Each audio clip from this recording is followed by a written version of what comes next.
Conclave and Awards 2019. At the outset, firstly, once again, I'd like to apologize for a very, very delayed start. I thought that wearing this color dress, I might sound like a ray of hope, like sunshine, but it turned out to be like the traffic light, the yellow traffic light, where everything is going on a pause mode.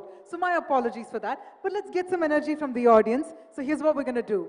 It's important that when we're talking about awards, the energy is high, the applause is high. So let's do a little bit of training in that department. I want all of you to please raise your left hands up in the air. Everyone, you can say a hello. Well, hello.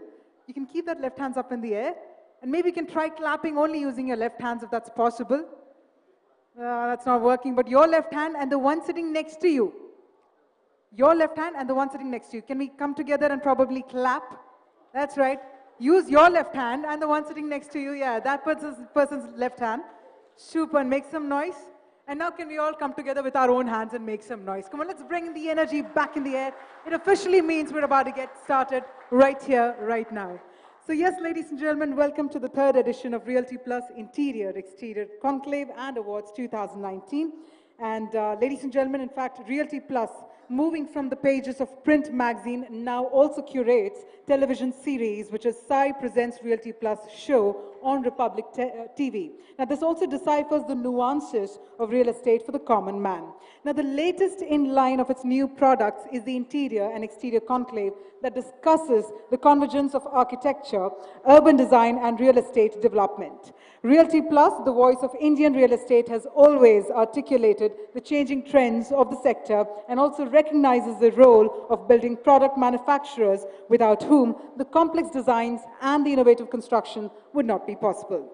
Ladies and gentlemen, the Realty Plus Interior and Exterior Awards later in the evening will also felicitate the innovations in the field of building products and construction materials.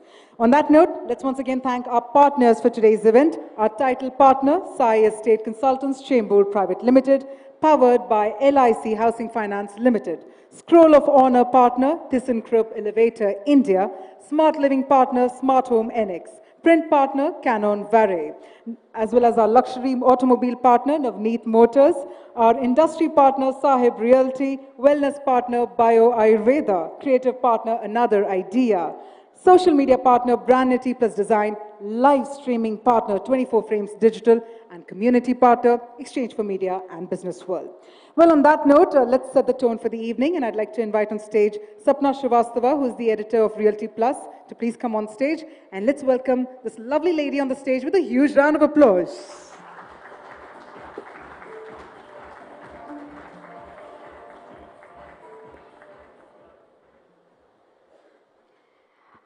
Good evening, everyone, and a very warm welcome on behalf of the entire Realty Plus team. In fact, Dr. Anurag Batra was to be here and give the welcome address, but he's held up, so that responsibility has come to me to welcome you all and just give you a brief on what just Kavya mentioned, that Interior and Exterior Awards is our concept that we came across 3 years back. The whole idea behind these awards was, we realized being in media for past 13 years, that product companies are something which are not given their due importance in the entire ecosystem of design and development. While a lot of emphasis is put on design, on architecture, on engineering, innovation in products is something which was not being given its due recognition, and we decided to recognize the innovation in this particular sector and the brands that are bringing these innovations. And that is, it is because of the innovations in building materials that we can today create such complex designs and buildings. In fact, our discussion later in the evening, we have some very eminent speakers here. They will be talking about how real estate and, in fact, the design can be partners. A lot of time we have seen in our interactions with developers, who think that designers do not listen to them. They have to sell a product, so they are more into design and creativity and aesthetics of a project, while they are on the practical grounds. And architects feel that developers do not understand the design part of it. How we can have a common ground for both of them, because we need to realize it is the developers who are creating for the masses. We can have one institute building, we can have one campus, but it is the masses that need the housing, that need the places to work and play. And it is the developers who are doing that work. So the whole point of this entire discussion that we'll have later on, and I'm sure Mr. V. Suresh will elaborate on that subject more, and he is the more apt person to talk about it. So keeping it short, because we are already running late, I welcome you all once again on behalf of the entire Realty Plus, and thank you all for being here. Thank you all to the speakers and our partners for being part of this event. Thank you all.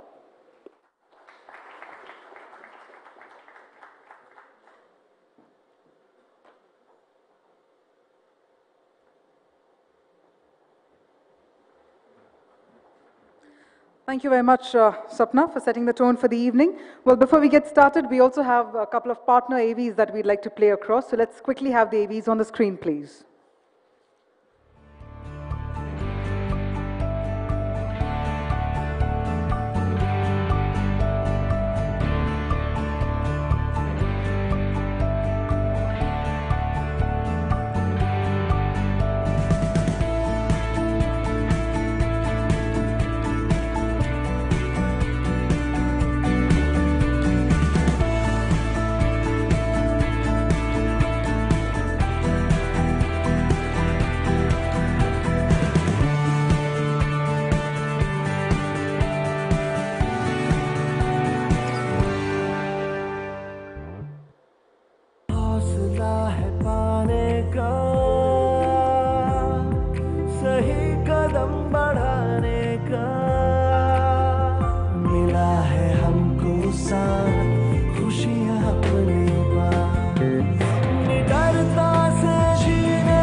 In the world of business, when you think business, you think BW Business World, spanning across platforms from print to the fast-growing digital space, from custom events to insightful industry books. BW Business World continues to capture a critical market space. Enjoying over 1.2 million engaged reader base, we have replicated this success in digital, with a six-fold growth in the past 1 year. So who is the BW audience? Our magazine readers are the cream of the crop business professionals spread across industries and niche communities. BW Digital engages with a much larger audience, hailing majorly from India and US. We also reach diverse markets including UK and Saudi Arabia. The BW Print universe comprises of BW Business World, BW Smart Cities, BW Hotelier, BW Applause, BW Education, and BW People, each profiling industry leaders and niche sectoral stories. BW Digital communities target niche segments like startups, CIOs, smart cities, defense, amongst a range of other fields, with a following of millions of unique digital users. BW Business World is an industry leader in curating a plethora of IPRs. With multiple industry stakeholders under one roof, BW IPR events generate superlative content. BW Engage offers bespoke brand solutions across functions with inputs from the award-winning BW editorial team. We design and execute a 360-degree marketing model, resulting in top-of-mind recall and a large BW Engage client patronage. Why engage with us? We have an award-winning editorial team. We forecast new scoops and future trends before any of our competitors. We provide 360-degree brand solutions, and our clients are always happy with the ROI. This is just a glimpse of our client endorsements. For partnerships, please mail us on partner@businessworld.in. To subscribe to our print patronage, visit subscribe.businessworld.in. Follow us on Facebook and Twitter. You can also connect with us on WhatsApp on businessworld.in/WhatsApp.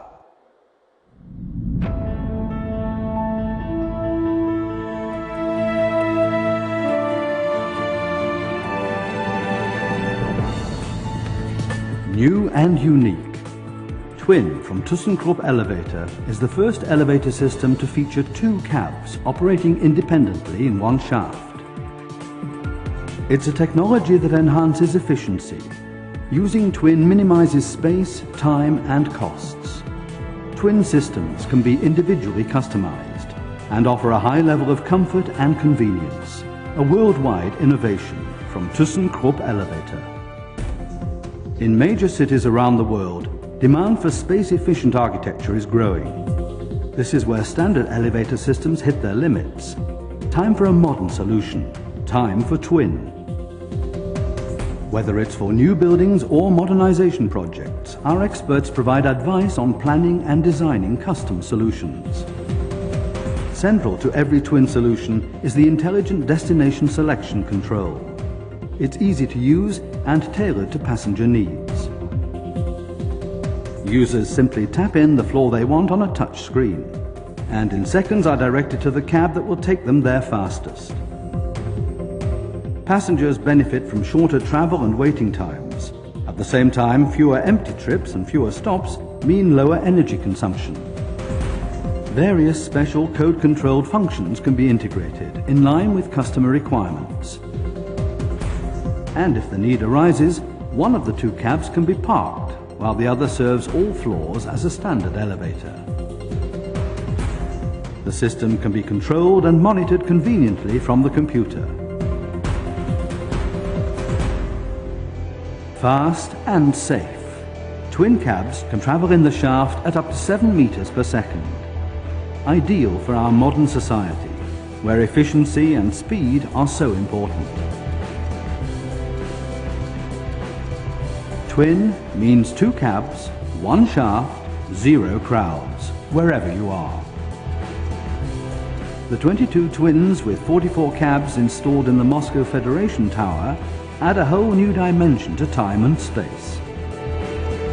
And when it comes to economics, Twin also has much to offer for clients, architects and planners. For example, only 1 shaft is required for 2 cabs, a plus factor that minimizes building materials and costs. At the same time, the number of shafts needed can be cut by 1/3, which frees up useful space, an advantage that can also be exploited for existing buildings. When it comes to architecture and design, Twin also sets new standards. With panoramic elevators and a wide variety of further design options, the elevator system becomes an architectural eye-catcher. Working with our specialists, customers can tailor cab design to their taste. The customer decides whether to emphasize aesthetics, information, or entertainment. As well as comfort and a high degree of individuality, ThyssenKrupp Elevator also guarantees the safety of the Twin system. A new 4-stage safety system ensures that an adequate minimum distance is maintained between the 2 cabs at all times.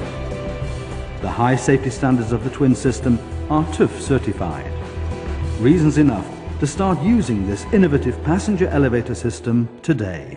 Twin technology has already been installed in buildings in Australia, South Korea, Saudi Arabia, the United Arab Emirates, Russia, Germany, the Netherlands, Spain, and the United Kingdom. That makes Twin an international bestseller.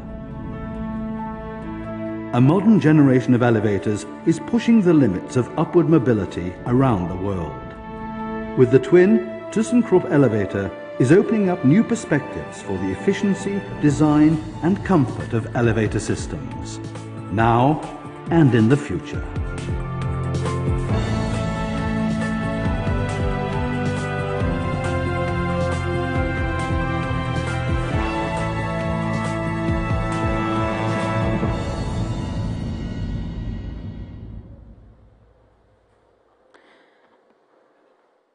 Ladies and gentlemen, on that note, let's march ahead towards our program. And I'd like to bring to your attention that our keynote speaker, Dr. Niranjan Hiranandani, the co-founder and managing director of Hiranandani Communities, couldn't make it as he's been held up in a very important meeting with the ministry. However, he's conveyed his wishes to the event and as well as to all the winners this evening.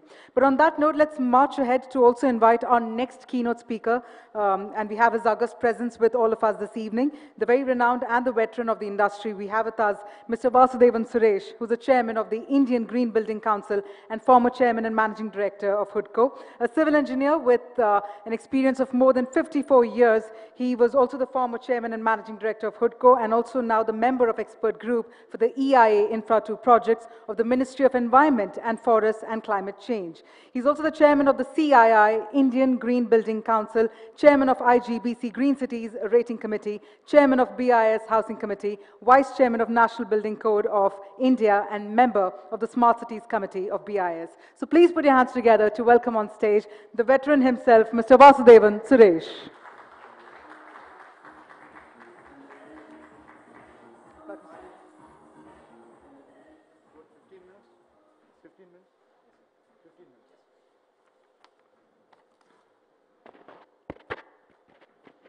A very happy good evening, ladies and gentlemen. It's a pleasure to come stand before you. Actually, I came early to hear Niranjan, with whom we are the closest working, and my own keynote was to come at about 7:30 in the evening, just before the awards. So therefore, I'm doing a stand-in for the slot which Niranjan otherwise would have taken. Have been working with Niranjan for about 10 years, so we are a very close association on working in the sector, in the real estate sector. Ladies and gentlemen, for me to give in a 15 minutes time a keynote on a topic which is on the real estate, both the interior and exterior issue in the present context, I think we'd like to look at the way in which the fast changing demographic growth into which India is already come in a large way, just 100 crores in 2001 and 121 crores in 2011, adding around 20 crores or 200 million in about 10 years, adding 2 crores every year, and we are already come down to 137 crores. That means we added about 37 crores in the last about 17 years time period. Adding at this rate means we'll get into creating a new United States of America in, that's only about 320 million or 32 crores. We are adding about 37 crores in about 17 years time period. We are talking of a demographic growth of a nature which has never been seen, but more important is more than 50% of all this growth is happening in the urban area, which was not earlier. India used to live in the villages, but then we added out of the 21 odd crores, about 10.5 crores getting added only in the urban area, only 9.5 in the rural area. That means a big shift towards urbanization also taking place in a large way, which effectively means that we are doubling the urban population from 28 crores in 2001 to around 56 crores by about 2024, 25. Around that particular time period, we will be doubling it. And mind you, this is a very major component of where the whole urbanization is contributing to over 75% of GDP of the country. Very importantly, that means all the wealth generation is happening by the urban activities in a large way.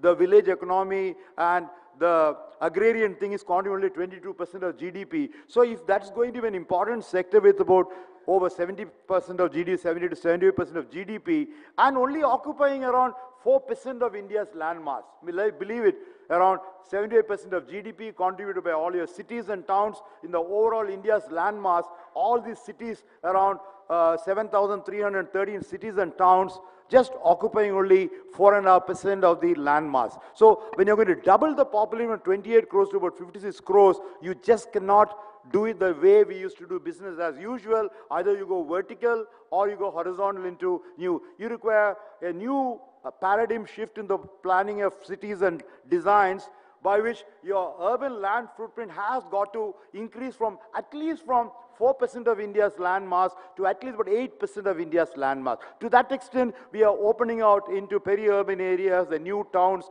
or townships and satellite towns and other related ones, some smart cities, some Amrut cities, etc., etc.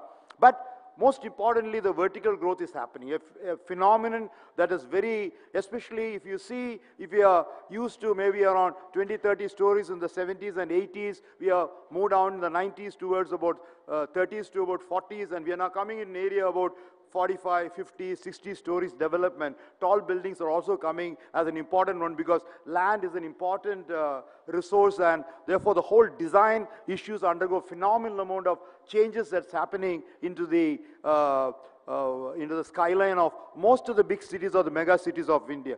Any big cities already, this transformation is happening. So design and technology plays a very, very major role in the creation of the built environment for all uses of the real estate, be it the commercial use or the residential use or the retail use or health, education, all the asset classes that we talk in terms of. So that's a very major component. And I was very happy to see Tishan Group's own presentation that came over there in respect of the twin ones which is coming, zoning coming. I was just discussing with the gentleman during the tea break just before coming in over there, how the National Building Code of India 2016, I had the greatest association of the building code right from the first version in 70, the second in 83, the second latest is 2005, and of course the latest one is 2016 version, an amazingly good document where we have got in terms of not only the tall buildings but also super tall buildings, into which all these things, not only from the point of architectural planning and design issues, but also the structural design issues in terms of the,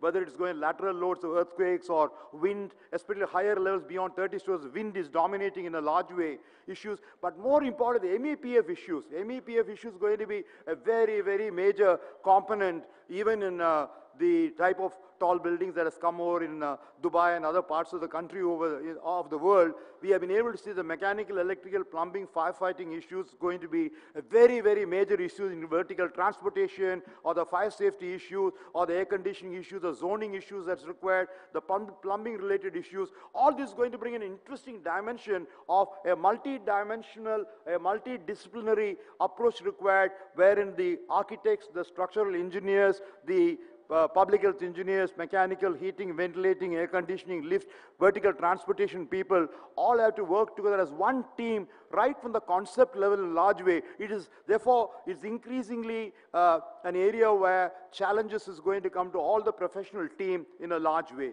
How well we are equipped to deal with those particular things is one aspect. How well are the regulatory framework gearing up to that? These are the building regulations, development control rules are geared up to the fast needs that's coming over there in the development process. Are they still dealing with the nature of process required for a 30 or 20-storied building over there? At least the codes are coming up to the latest needs in a large way. At least I can confidently vouch for the provisions of the NBC 2016, of which we can be very justifiably proud. Glass and glazing and structural glazing in tall buildings, most of the buildings that showed has come into a very large way in this particular thing. Maybe many people do not know how sustainability as an issue has already come in the NBC 2016.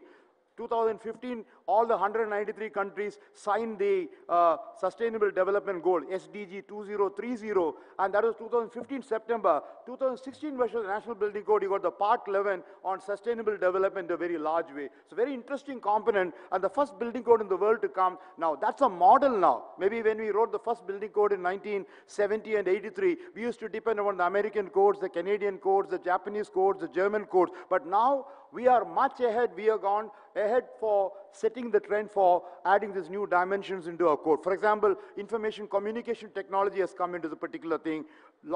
Solid waste management has come into the particular code in a large way. And more importantly, everywhere the code stops when the building is completed. Completion certificate given, occupancy certificate given. But that's when the real performance of the building starts. That's when the families are going to be in your houses there, office people are going to be in office spaces, factory workers are in factory buildings, so students are going to be in schools, doctors are going to be in the hospital. So therefore, what's happening in the building 5 years down the line, 10 years down the line, 20 years down the line, performance of the building, it was never there in any other code. So the NBC Part 12 has brought into a wonderful document called Assets and Facility Management. Part 12 of the building code tracks how does the building perform after the occupancy certificate has been given, or the original building, how does the thing perform, your lift system, your air conditioning system, your firefighting system, or your structural system, or your finishes for that matter, because they got very important called life cycle costing has come in a big way. We never used to worry about life cycle costing. We were only worried about capital cost or how much it's going to cost the whole building, your finishes and services. So you now got into the whole system of trying to give differential life cycle, because your structure has got a certain life and the other semi-structural has some other one, your finish has got some other life, service got another life. How do you deal with the life cycle costing of a building and able to indicate the total cost of the particular thing of not only the capex plus the opex in a very large way. So we got to get our tools of planning and design to be completely geared towards that particular thing of those type of building items and performance is required.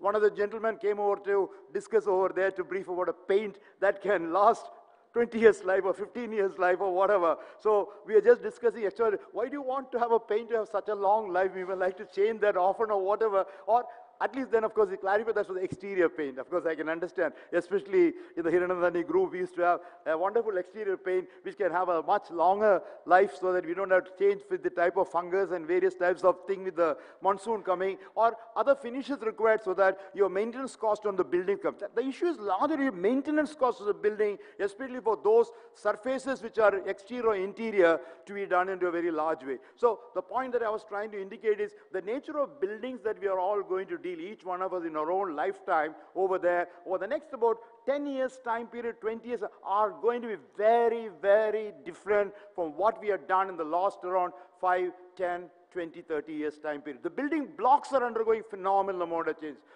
Be it the walling blocks or the flooring blocks and related components are no more the same building blocks with which we are used to in the main structure, including finishes and services. You just saw services, a phenomenal amount of change coming. When they say, if there's a fire in a building, never use a lift. Well, that's a thing on which we have been taught all along, but that's all changing. Especially when you get into that tall building and super tall building and the way the fires are coming, that changes all, that paradigm is already shifted. NBC has already provided that you got to think beyond a certain number of heights of the building. You cannot depend upon only going by the staircase to evacuate the people, and therefore you require some of those lifts which are also to be provided for evacuation of the particular area. And then we got into large number of issues which are related to nature of buildings, whether it's educational building or hospital building, how tall can they go, because they're dealing with large number of people who are not active like all of us, young, active, cherubic, we are able to run around, you're dealing with a sick person in ICU, various types of, they can't, and you see the number of fires coming in hospital buildings now, recently, how they're not able to evacuate, and how much tall these buildings can go. We had some restriction of 30 meters there, but at least the building code now has extended that to 45 meters with the requirement that the sensitive area should be in the lower floors and the other should be upper one. What I'm trying to say is, all this part of the planning regulatory framework and in terms of development control rules and the design issues, in terms of heights of buildings, spaces required for different occupancy classes, that also has got to undergo simultaneously. That's a very slow process. The DP document revision that Bombay itself has been trying to change for the past, it's not still not come into operation, 2034 document. They've got to also start moving at the same pace at which the changes in development also requires to be changed in a very large way. That's not happening. That means those regulatory framework documents are okay for a certain type of development, but the new challenges requires enormous amount of, which should be dynamic, it should be able to change it in a very fast process over there, where the professionals as well as the regulatory framework people, whomsoever is sitting in a development authority or in a, municipal corporation or a city engineer or an architect, they should be able to deal with these particular things in a very different way as most of the developing countries are already gearing up to work in this particular area. Of course, the building code will be a model to guide them to deal with this particular thing in a very large way. You also large amount of changes coming. The last around few years time in, we have so many dimensions. The demonetization has brought in a substantial freeze on the fund flow into it, especially the cash component of the building in a large way, which has brought in a lot of skews in large number of property transaction, good, bad or indifferent. It will have different meanings for different groups in a large way. Then the RERA has come in to bring in some amount of discipline to the real estate regulatory authority. GST is another dimension on the financial side, which has also brought in a new component of the costing and the type of issues to be done into a very large way, and therefore you have all this. And last one, of course, is the most important thing of the environmental impact assessments required. Fortunately, some of them have really come down to at the state level and city level, instead of running away all the way to Ministry of Environment, Forest or Clearance. I am on the Environmental Impact Assessment Committee for large infrastructure projects, which very large ones, which of course is called the Infra 2 Committee. The nature of projects that come over there in terms of the various environmental concerns on the projects than just the building design and other related there. Those things in terms of land, air and water comes into a very large way on sustainability. And that's where what I said, sustainable development to the year 2030 and the part 11 of the sustainable chapter in the National Building Code comes in a very large way. If we are able to link with that, and we have to really take care of issues on water, energy, waste management and environment, the air quality and related issues. And these are new dimensions coming, whereas still recently we were more concerned on structural safety, health safety, fire safety, public safety, life safety, construction safety. We are all on the safety groups on that. We are only concerned on that. Now, energy, environment, ecology is going to come into a very large dimension. So that brings in another new paradigm shift over there, where the nature of development that you're going to do over the next 5, 10, 15, 20 years time period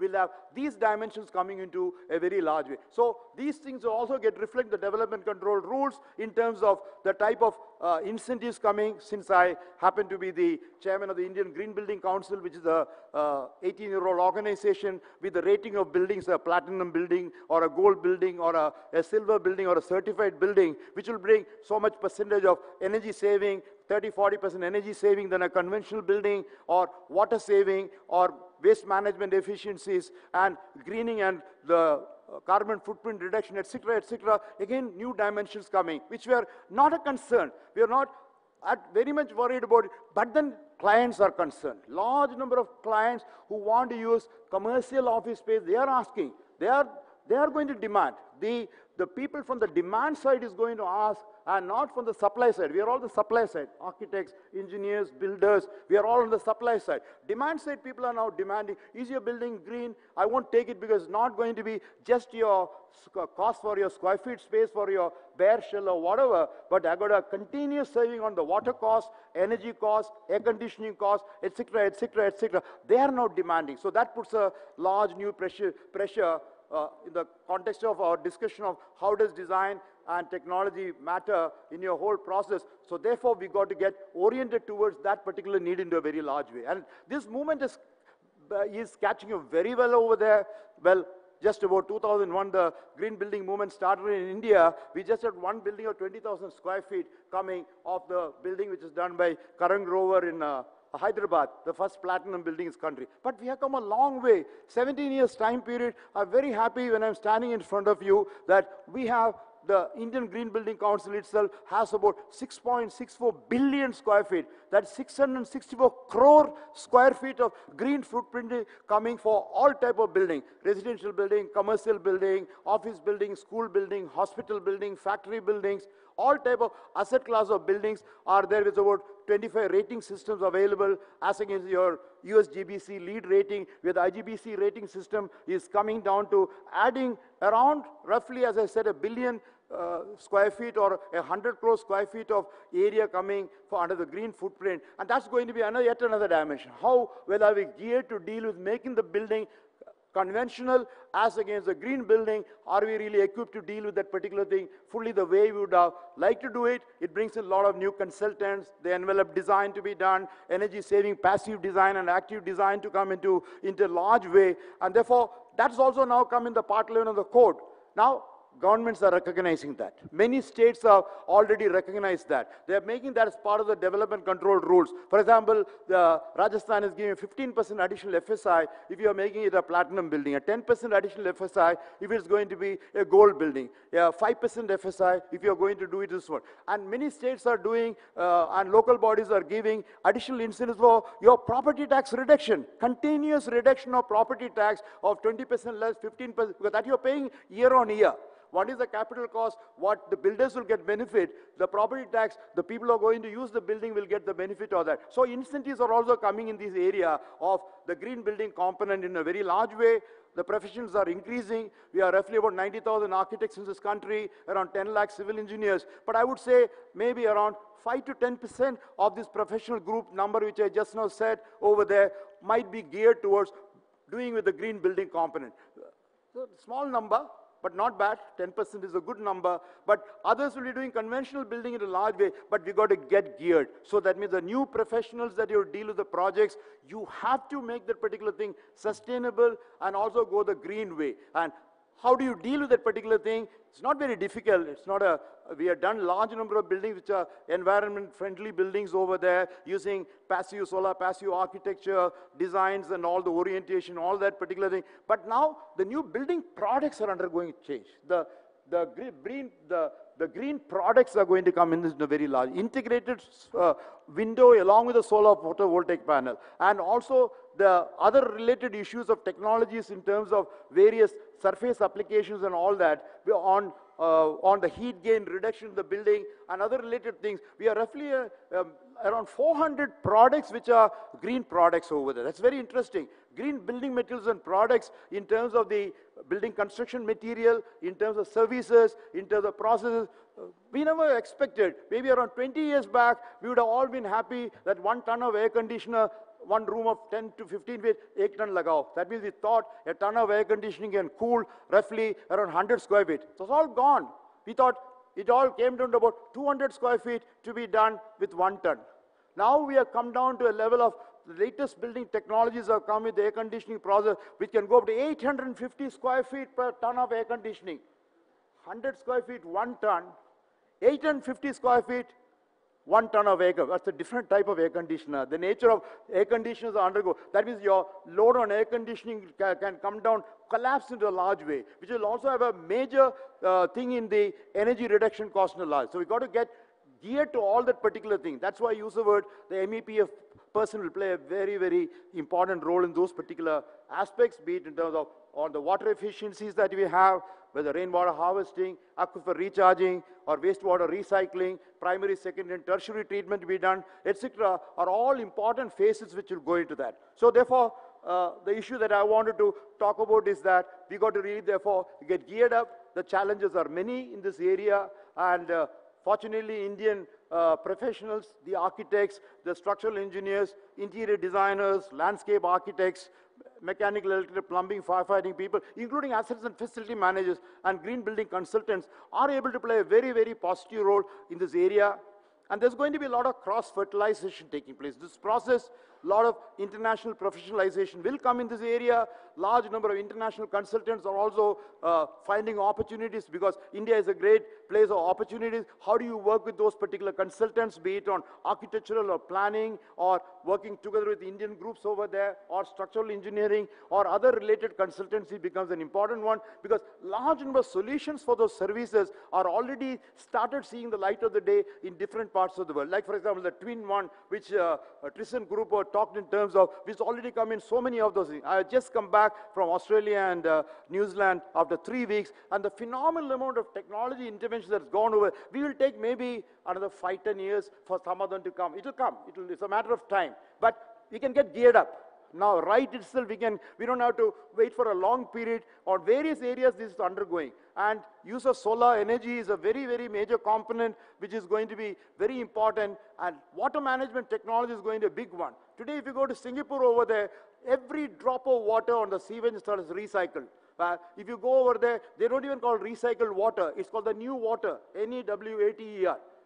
Our Prime Minister went over there to Singapore there, We all want to be our city like Singapore. We want to be like Shanghai. We all tell that. But then they have gone through a discipline of life over there. Every drop of sewage and sullage has gone through a process of recycling. And it's not more called recycled water. It's a bad word.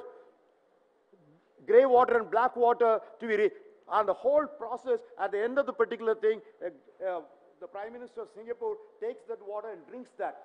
Come on, toilet water there, and all the water goes through a process, whatever it may be, and gives it to our Prime Minister to drink that.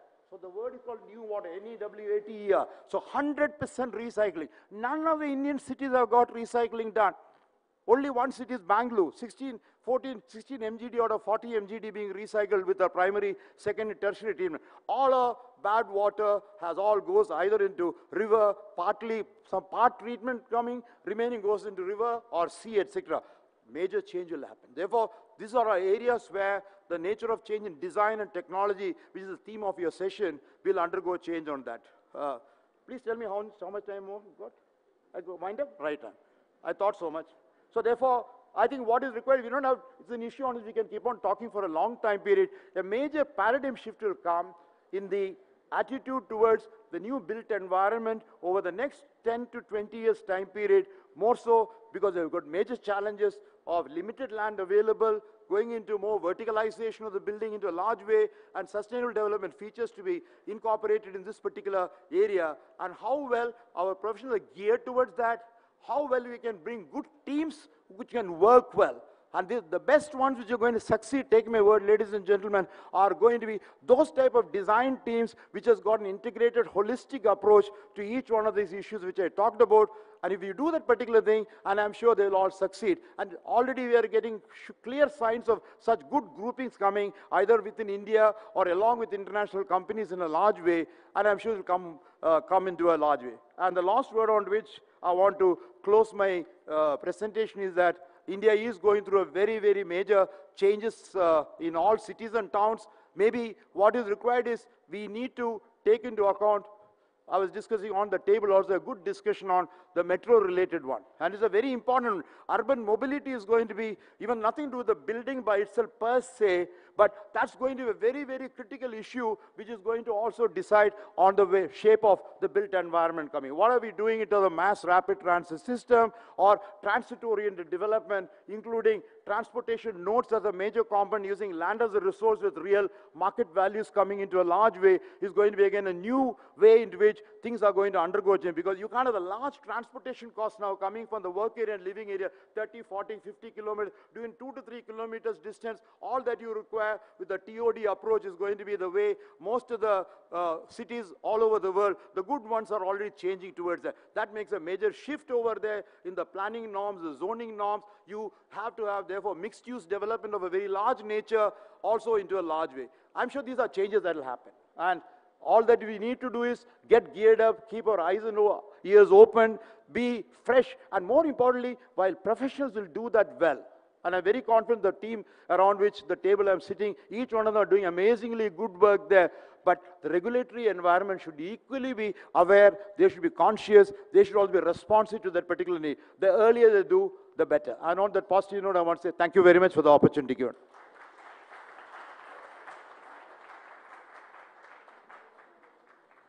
Thank you very much, Mr. Suresh. In fact, I'd like to request you to please come back on the stage for just a couple of minutes, because I'd like to invite Sapna Srivastava to please present a token of gratitude to Mr. Vasudevan Suresh. And can we have an energetic round of applause to match the infectious energy of Mr. Vasudevan Suresh? Ladies and gentlemen.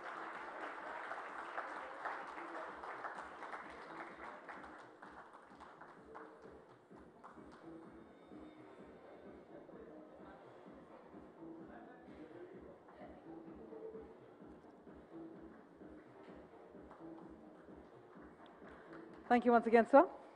Well, ladies and gentlemen, on that note, it's time for a special address from the man who's the driving force behind the steep growth of the ISO and CRISIL certified brokerage firm valued at more than 200 crore rupees. His in-depth knowledge of customer needs have also paved the way to tie up with international markets as well.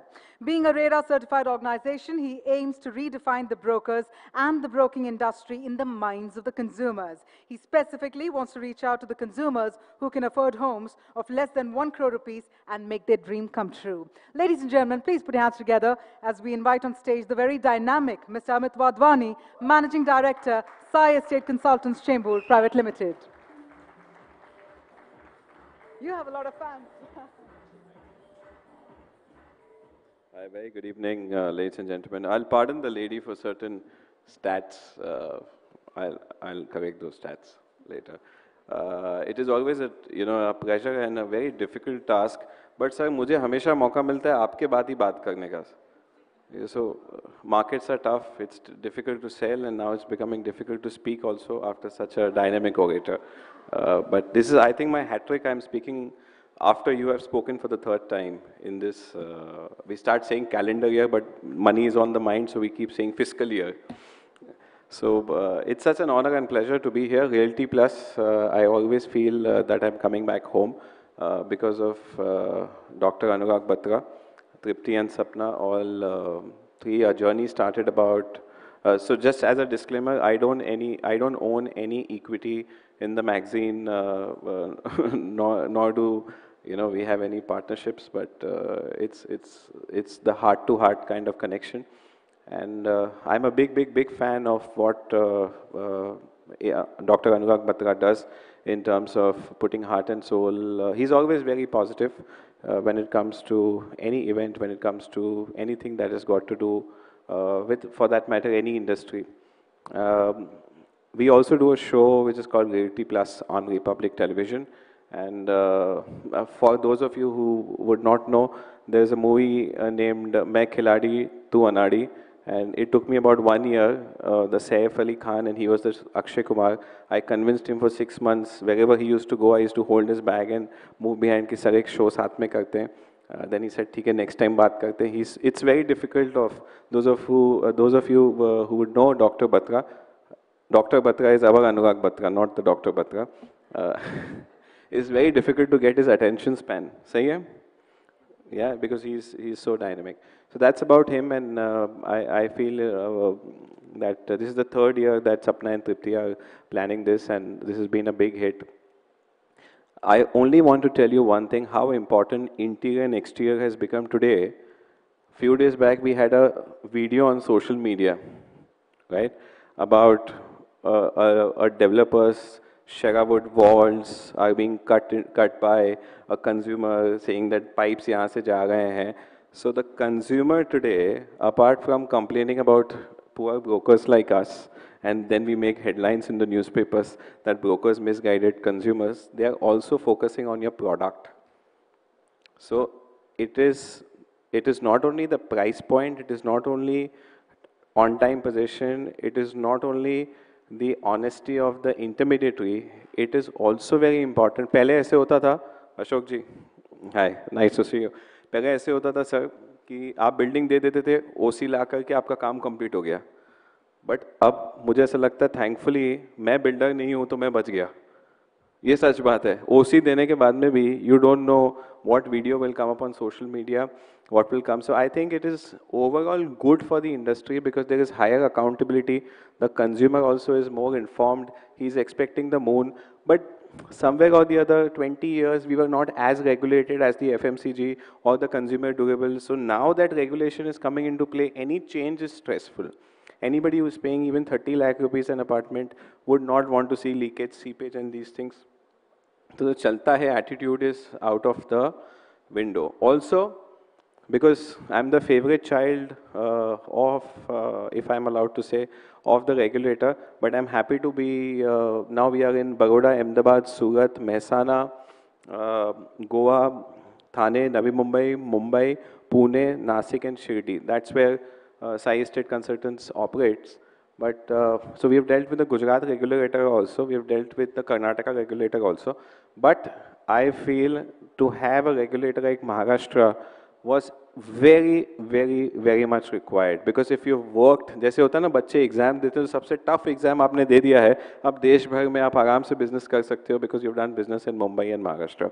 So those, and I feel going forward 2019-20, though because I believe a lot in astrology also, I feel this is the year of Sun and Jupiter. If every industry and every individual will do well, the real estate industry will also derive some positivity from the Sun and Jupiter and ensure that cash flows improve, on-time delivery. I see young, dynamic, third generation and first generation entrepreneurs here with us who have been very successful in tough times.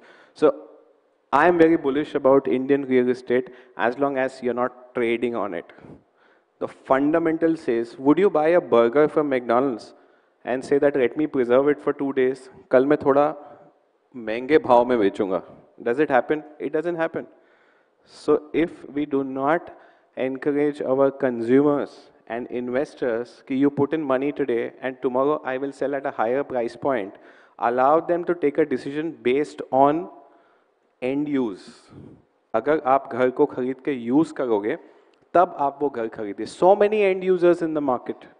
I feel the only message with my limited experience on the subject is with the stalwarts of the industry here, is that as an industry, if we communicate via advertising, ATL, BTL, hoardings, newspapers, that my product is so appetizing that you will love to stay in it, versus buy at 6,800 rupees and I will give you 8,000 rupees, which is not going to happen. Having said that, I will leave a part of my interesting discussion when we have the panel which is like more like a debate between the architects on one side and the developers on the other side. At this point in time, I congratulate everyone who will receive the awards. And yes, about the awards, I've received close to 100 awards, but I've paid for about 85 of them. You know, because I first generation guy, and you know, but about Realty Plus and business world. So you guys would agree that I'm speaking out of my Mecca, which is Mumbai, and I am a self-obsessed guy with my picture here on the hoardings and in the newspapers. But having said that, I can tell you that this is one of the only platforms where they will not send you a 50,000 rupee, 2 lakh rupee bill to receive an award. Only when you deserve it, there is a part of you become a part of, you know, the selection process. Yes, and I can say that very confidently because I know the cash flow of the magazine also. Agar humne award becha hota tha, to I am sure we would have been sitting on a lot of cash. Thank you so much. God bless you. Cheers.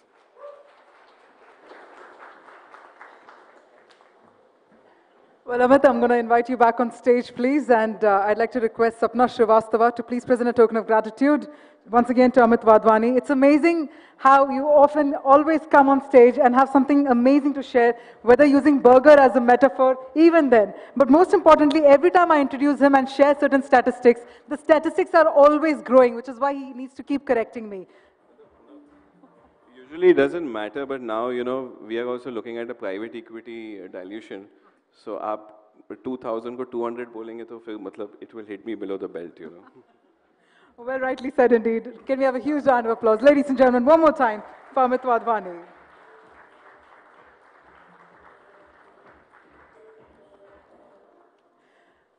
All right, well, on that note, let's move on to our next special segment for the evening. Well, it's time for the unveiling of the Realty Plus coffee table book cover. Now, to do so, I'd like to invite on stage once again Mr. Amit Wadhwani.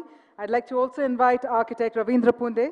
May I please invite architect Nuru Kareem, architect Nitin Kilawala, architect Ashish Shah. May I further invite Mr. Ashok Chhajar, also the chairman and managing director of Arihant Group, Mr. Ram Raheja, director S. Raheja, and Mr. Parth Mehta, managing director of Paradigm Realty, Mr. S.K. Jain of Sangvi Group, and Tripti Kedia and Sapna Srivastava from Realty Plus.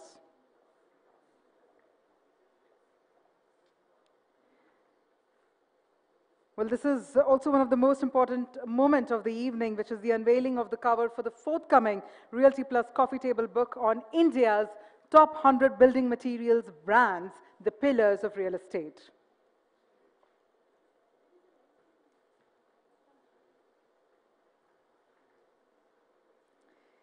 In fact, the sixth in line of coffee table books by Realty Plus, this large format publication also highlights the most reputable of product companies, or for that matter, the most coveted product and the vision of the person behind the brand.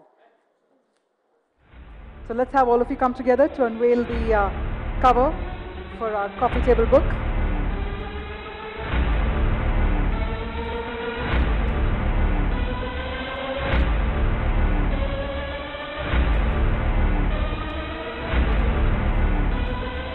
Well, they're matching up to the countdown right behind. Ladies and gentlemen, let's hear it.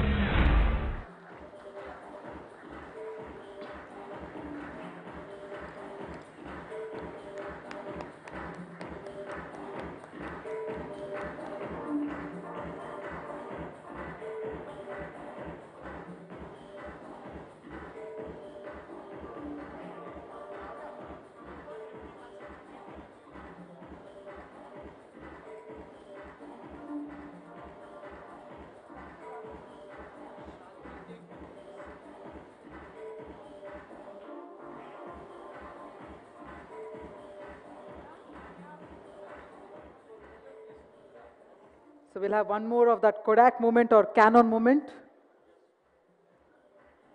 Ladies and gentlemen, the pillars of real estate, India's top 100 building materials brands, a hardbound, visually inspiring photo book that will be launched in March this year.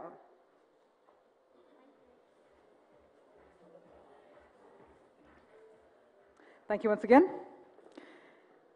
Now, before moving towards the much-awaited panel discussion, we'd also like to take the opportunity to honor some of the eminent personalities in today's gathering. It is our way of recognizing excellence and appreciating valuable contribution made by them in the real estate sector. Now, before we do so, we'd like to play across an audiovisual for all of you. So let's have all the eyes on the screen, please.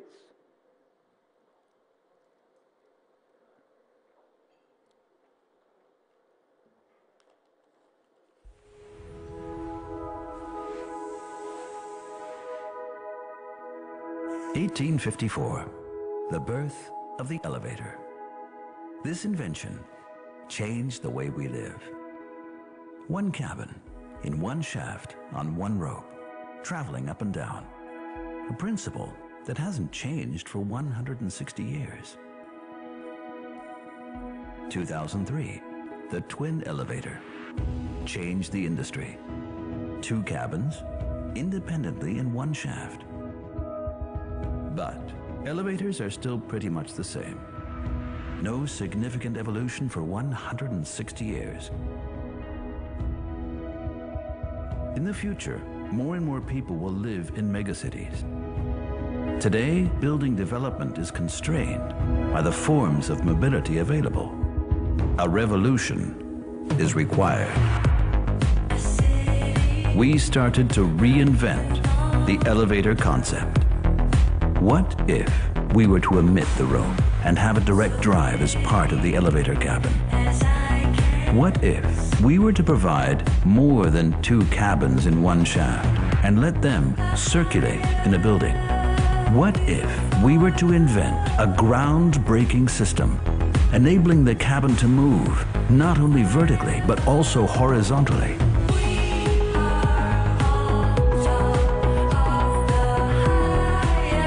No more limits in height, shape, and mobility.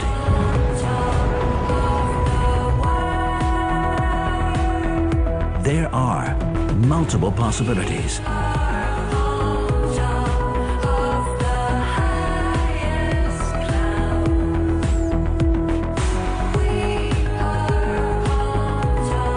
And that's why we call it multi.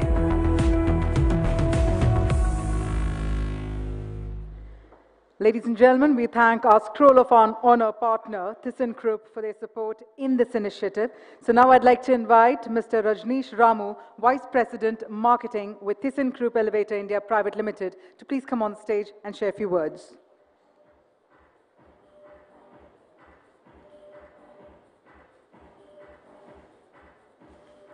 Thank you, Kavya. Thank you.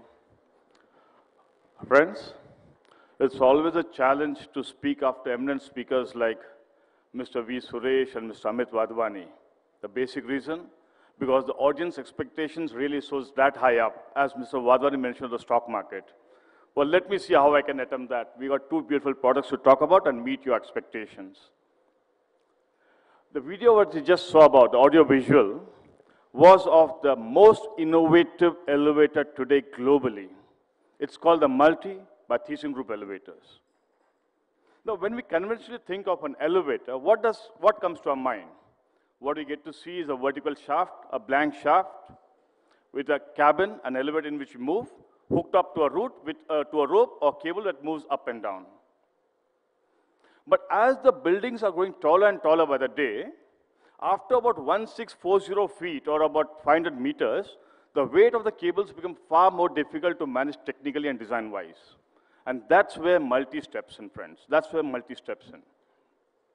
Multi actually has come up with a technology which is actually revolutionizing the entire tall building construction globally. It harnesses the power and technology of linear motors by using multiple magnets moving around in the same shaft continuously, vertically and horizontally. This is the most unique feature of an elevator that actually moves vertically and horizontally without any ropes. The Multi sets the trend for that. By using multiple cabins in the same shaft, what do we achieve? We actually achieve efficient time management. Conventionally, if the waiting time interval is about 1 minute or more, by using Multi, we can bring it down to about 15 to 20 seconds. Further, Multi actually reduces the overall footprint of the shaft dimensions in the building by about 25%. So this becomes an ideal solution for developers who are looking out for solutions which is space efficient, which is energy efficient, which is shaft efficient. That's for the developers.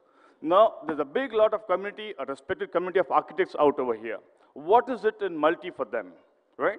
So Multi actually helps you break all design barriers. It gives you total freedom to design a project the way you like with total freedom, horizontally, vertically, without worrying about how much is the vertical height of the shaft, whether the shaft is linearly aligned to the project. No worries on that. You design the project with total freedom, and Multi will cover and meet the transportation requirements of that project. So that's, friend, Multi for us. Incidentally, at this point of time, we have the first commercial installation happening in Berlin with a very reputed developer there by the name of OVG Reality. And that project is going to get delivered and completed very next year, that's 2020. So we look forward for that. That's Multi.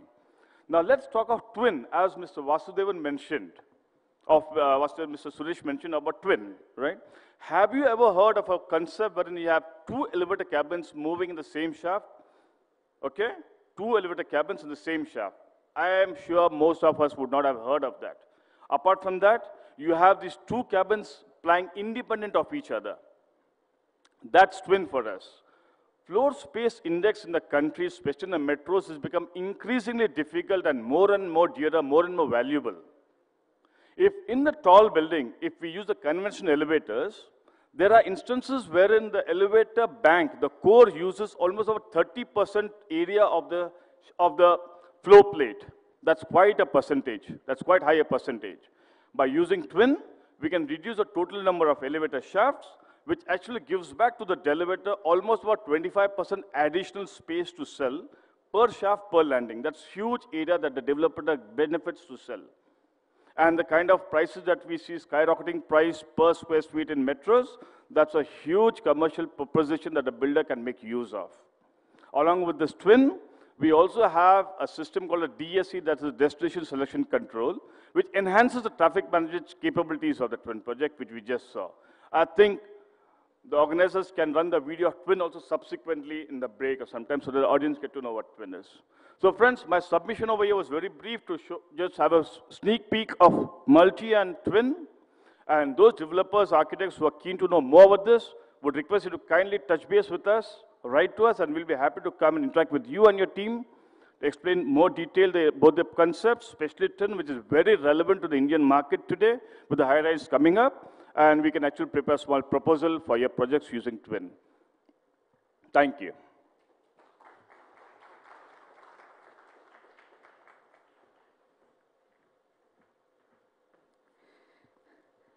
Thank you very much.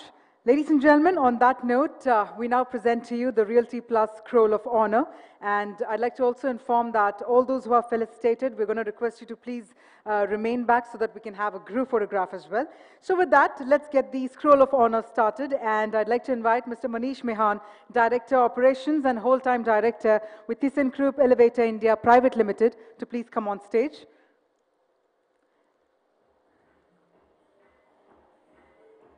And may I also invite Sapna Srivastava, the editor of Realty Plus, to please come on stage to also join Mr. Manish Mehan.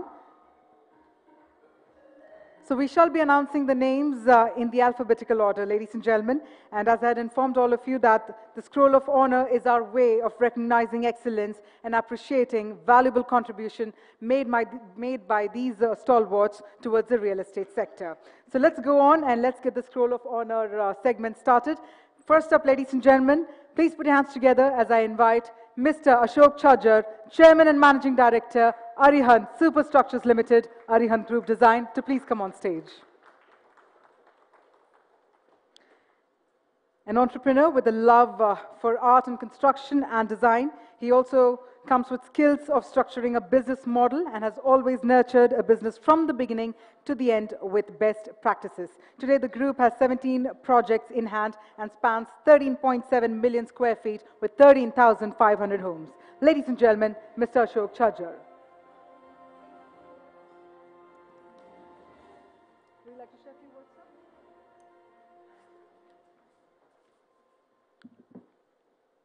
Thank you for honoring, and ELT Plus has been always an platform where knowledge has been shared to a larger extent and with more clarity. So thanks to everybody, and congratulations again. Thank you. Ladies and gentlemen, we now like to felicitate architect Ashish Shah, founder and principal architect, Ashish Shah Architecture and Design. Please put your hands together, ladies and gentlemen, for architect Ashish Shah, who began his career in New York City in the mid-2000s after graduating from the Parsons School of Design with a degree in interiors and architecture. He was also invited by Niti Aayog as a champion of change in transforming India through the G2B partnerships this year.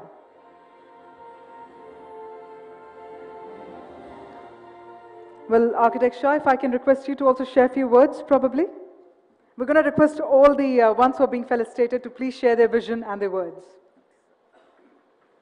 Thank you so much, Realty Plus, Sapna. It's a great honor, and look forward to associations in the future. Thank you. Thank you very much. Well, moving on, ladies and gentlemen. Please put your hands together as we now invite on stage architect Nuru Karim, founder and principal architect, Nudes. His firm Nudes operates within the realms of cross-disciplinary cultures of public art, architecture, urbanism, and design optimism, powered by digital making tools, addressing larger networks of social, cultural, and environmental.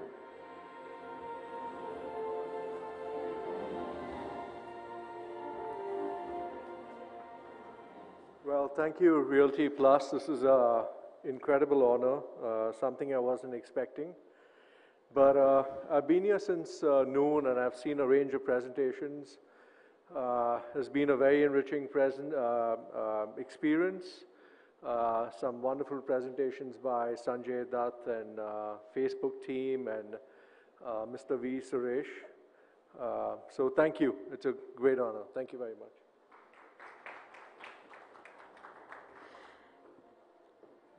Ladies and gentlemen, in fact, in the panel discussion, we will get to hear their words and their thoughts as well in a short while. So let's move on to felicitate with a huge round of applause, Mr. Ram Raheja, Director, S. Raheja Realty Private Limited. The talented director and architect behind S. Raheja Realty is a second-generation entrepreneur.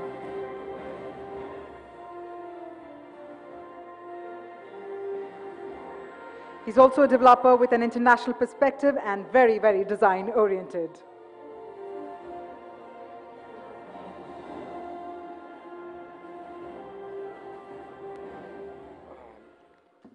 Good evening, everyone. This was completely unexpected. Thank you so much, Sapna and the entire team of Realty Plus. Looking forward to some great things from you guys. Thank you. Ladies and gentlemen, we now present the Scroll of Honor to Architect Nitin Kilawala, Director, Group 7 Architects and Planners Private Limited. Please put your hands together, ladies and gentlemen. He strongly believes that the benefit of design should percolate to the masses, where the issue of slum housing must be treated at par with the newer infrastructure projects rather than being left to the speculative real estate developments.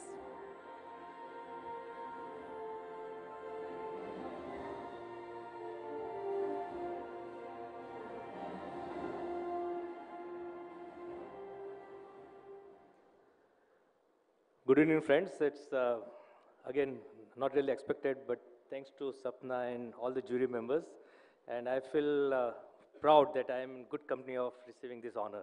Thank you.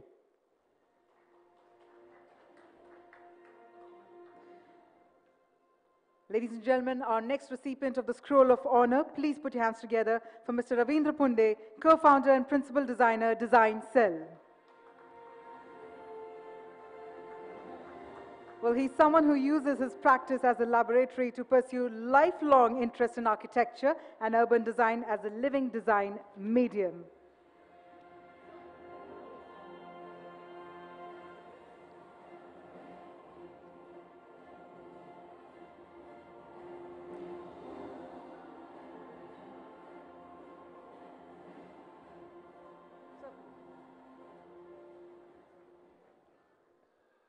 Thank you, Reality Plus. Actually, I wear several hats. I have a practice here in Mumbai, and I have a practice in Delhi, and I also run a school of architecture. One of the things that I've always been discussing at school is that we need to open a dialogue with reality,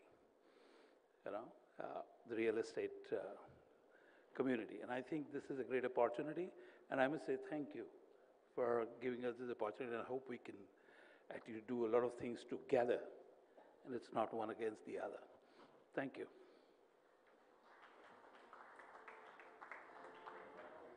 And finally, ladies and gentlemen, please put your hands together for our next recipient of the Scroll of Honor, Shri Sankal Chand Chunilal Jain, founder, Sangvi S3.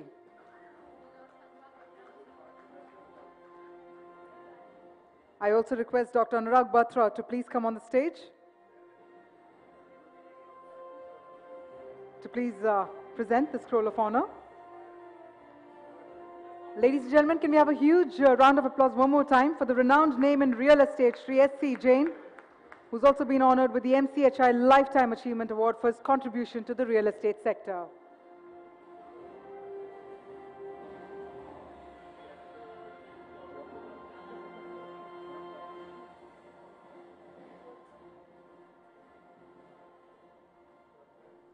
Hello, जय बोलो महावीर स्वामी भगवान की जय।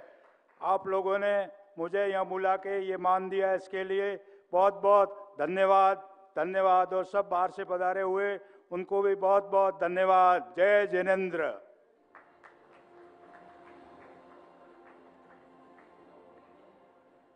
With that, we come to the end of the segment of the Scroll of Honor. So thank you so much. Thank you very much indeed. And I request you all to please take your seats. Okay. Dr. Batra, sir, I'm going to request you to please come back on stage. My apologies. It's time for a group photograph, as reminded by Trupti. So if I may please invite once again all the recipients of the Scroll of Honor to please come back on stage.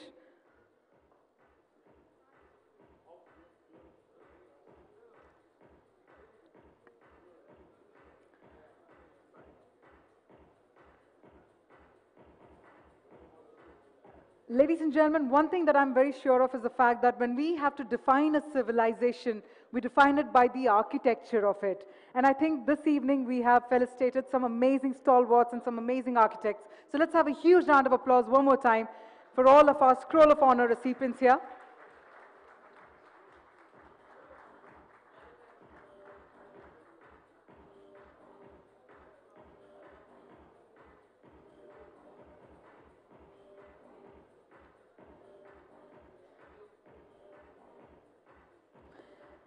Thank you once again. We're going to request you to please take your seats before we invite some of you to be a part of the panel discussion. Ladies and gentlemen, on that note, it's time to get the panel discussion started, and it's time to set the stage, give a little makeover to the stage. The theme for our panel discussion is An Accidental Affair, Curious Intersection of Architecture and Real Estate.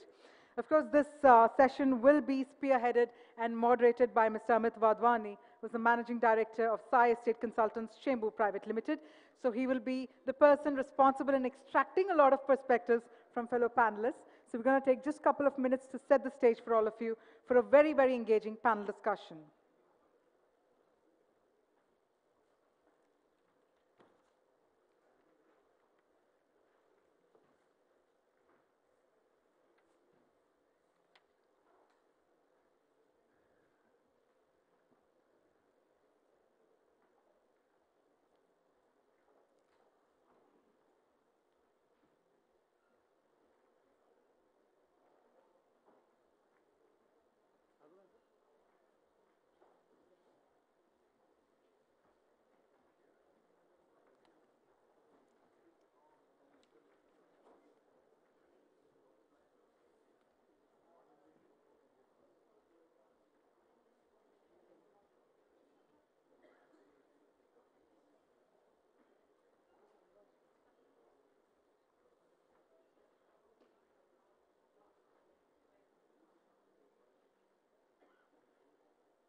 Ladies and gentlemen, in fact, our recipients of the Scroll of Honor will be now coming together to indulge in a panel discussion.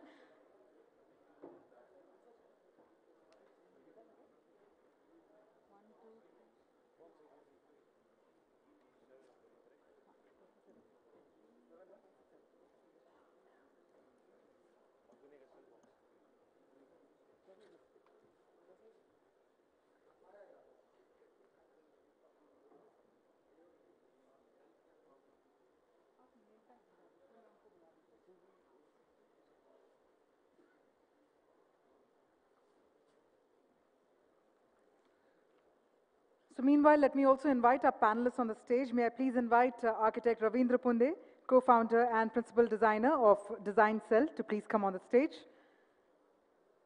May I also invite architect Nuru Karim, founder and principal architect, Nudes.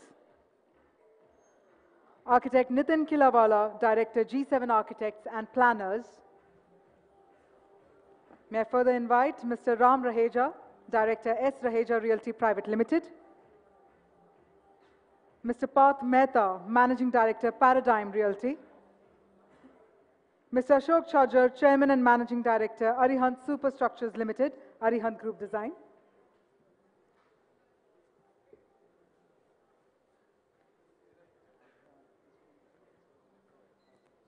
And we're going to be inviting Mr. Amit Wadhwani to actually spearhead this panel discussion.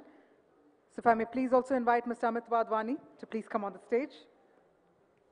And let me remind you once again, the theme of the panel discussion is An Accidental Affair, Curious Intersection of Architecture and Real Estate. So please put your hands together once again for all of our speakers and for Mr. Amit Wadhwani. And let's get the session started. And with that, I said a huge round of applause. I know there is like unlimited scope over here with unlimited round of applause. So thank you so much for that. Over to you, Amit. Yeah, hi. Very good evening, ladies and gentlemen. Did you tell them that there is going to be a panel discussion just before the awards? I don't know if that's a good idea because everybody's waiting for the awards. But nevertheless, so here we are. So to simplify the equation, for those of you who have not really figured out what we are planning to do, is on my right-hand side, I've got stalwarts of the industry as far as design and architecture is concerned.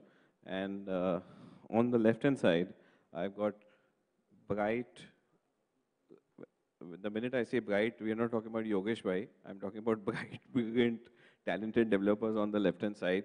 And I'm still trying to figure out as to which part of the world do I represent, but I'll try and be a decent moderator today. So they gave me a certain set of questions which I'm supposed to ask, but I thought I'll leave those questions behind. And kuch ekdam, typically, because I do a show on Republic, so Arnab sir को थोड़ा copy करते हुए मैं सोचा कुछ rapid fire type questions करते हैं, which is design versus architecture, architecture and design versus development in terms of sales and marketing. Now sales and marketing has become very important, no? Huh? Okay, fine. Times have changed. So let me ask a very layman question. जैसे मैं school में था, I used to be a flight steward at Jet Airways. One question on this side for you and one same question for Ashok ji on the other side. So your fixation kya hai? Do you feel that Indian developers go to international architecture? Even in my text message when I send spam the market with my text messages, even if it's an SRA slum project with no charm in it, I say Singaporean design and Hong Kong architecture and all of that. Do you feel that is on ground zero, is there any difference between what the Western or the Eastern world gives us versus what our own architectures give? I mean, architects give. Do you feel there is any value addition to fly to Singapore and get a design?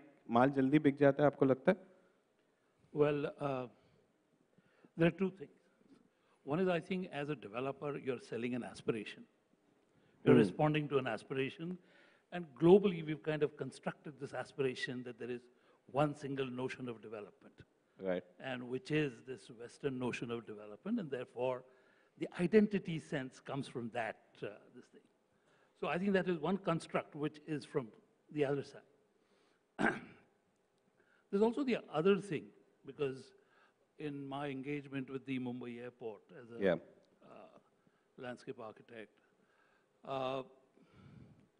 what I noticed was the phenomenal amount of discipline, the ability to kind of deliver with this international practices, which I'm sure our friends in real estate will probably tell us, is something which I have not seen, having worked, quite honestly, I'm being very candid about it. I've not seen that level of engagements or commitments or discipline, let me say, amongst Indian architects for projects of that scale. Okay, that's a very bold statement. So you're trying to say that the international architects do a better job than the Indian ones? I'm not saying they're doing a better job. That's another question that you're asking me. Okay. Yeah. So if you're saying that are they able to deliver a better product? Yeah. I'm 100% sure. I think Indian architects can bring far more local sensitivity and sensibilities into the project. Okay.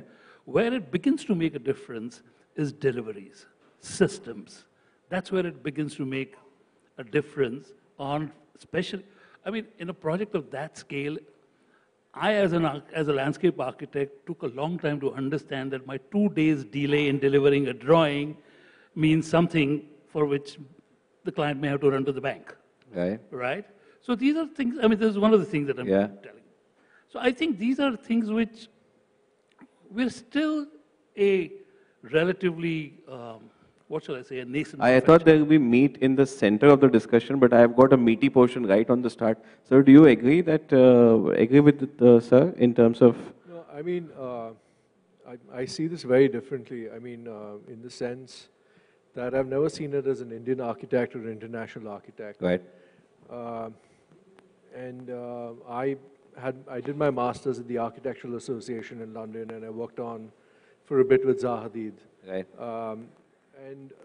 I see it as an amazing space where collaboration can unfold across countries or across territories, where design is the real winner. So I've never seen it as, oh, you know, if there's an architect from abroad coming in, I feel insecure about it. I see it as an opportunity to collaborate, and vice versa. If there is a potential to collaborate in another part of the world, I would expect that same kind of reciprocal arrangement. And then the entire specter of design unfolds across internationally. Having said that, I think it's great that international architects are coming in. They bring in a great sense of documentation. I think one thing that Indian architects lack is a sense of documentation. And if I were just to compare, our working drawing stage, what we hand out for working drawings, is almost like a concept design or schematic development set of drawings. Having said that, it's basically what you're also paying for. I want to give you another side of the story.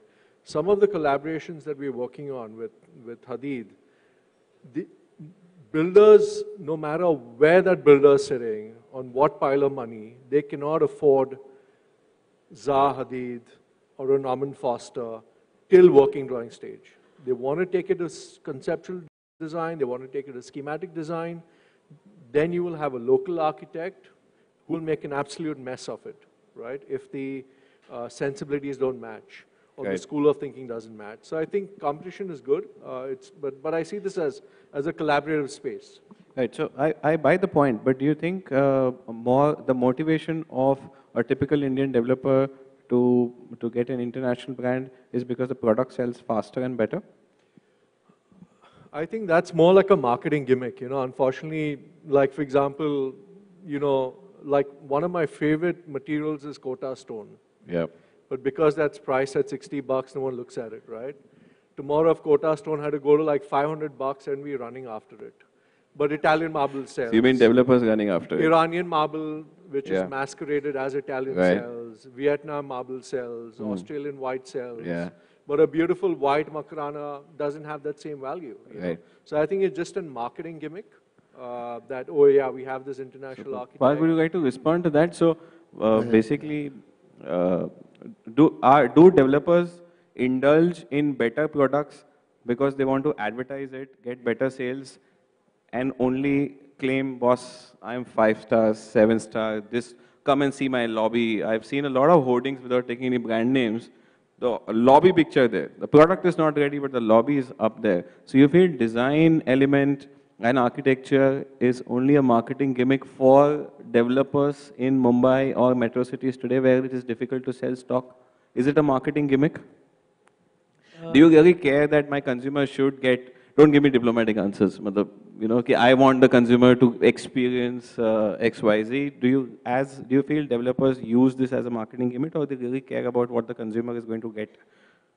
So from the design side, now when we talk about the execution side, where how developers render services from these stalwarts, I have a firm belief that yes, in an Indian consumer mentality, we are doing mainly work in Mumbai, yes, branded names do make a difference in terms of adding value, as if for layouts which are gated communities, which have far more amenities to speak about, have far more spaces to deal with, it does make sense. But giving it another angle is practically for a consumer, if the product is well priced, the performance of the site is good, and the packaging is fairly good, they do not get into too much of nitty-gritties.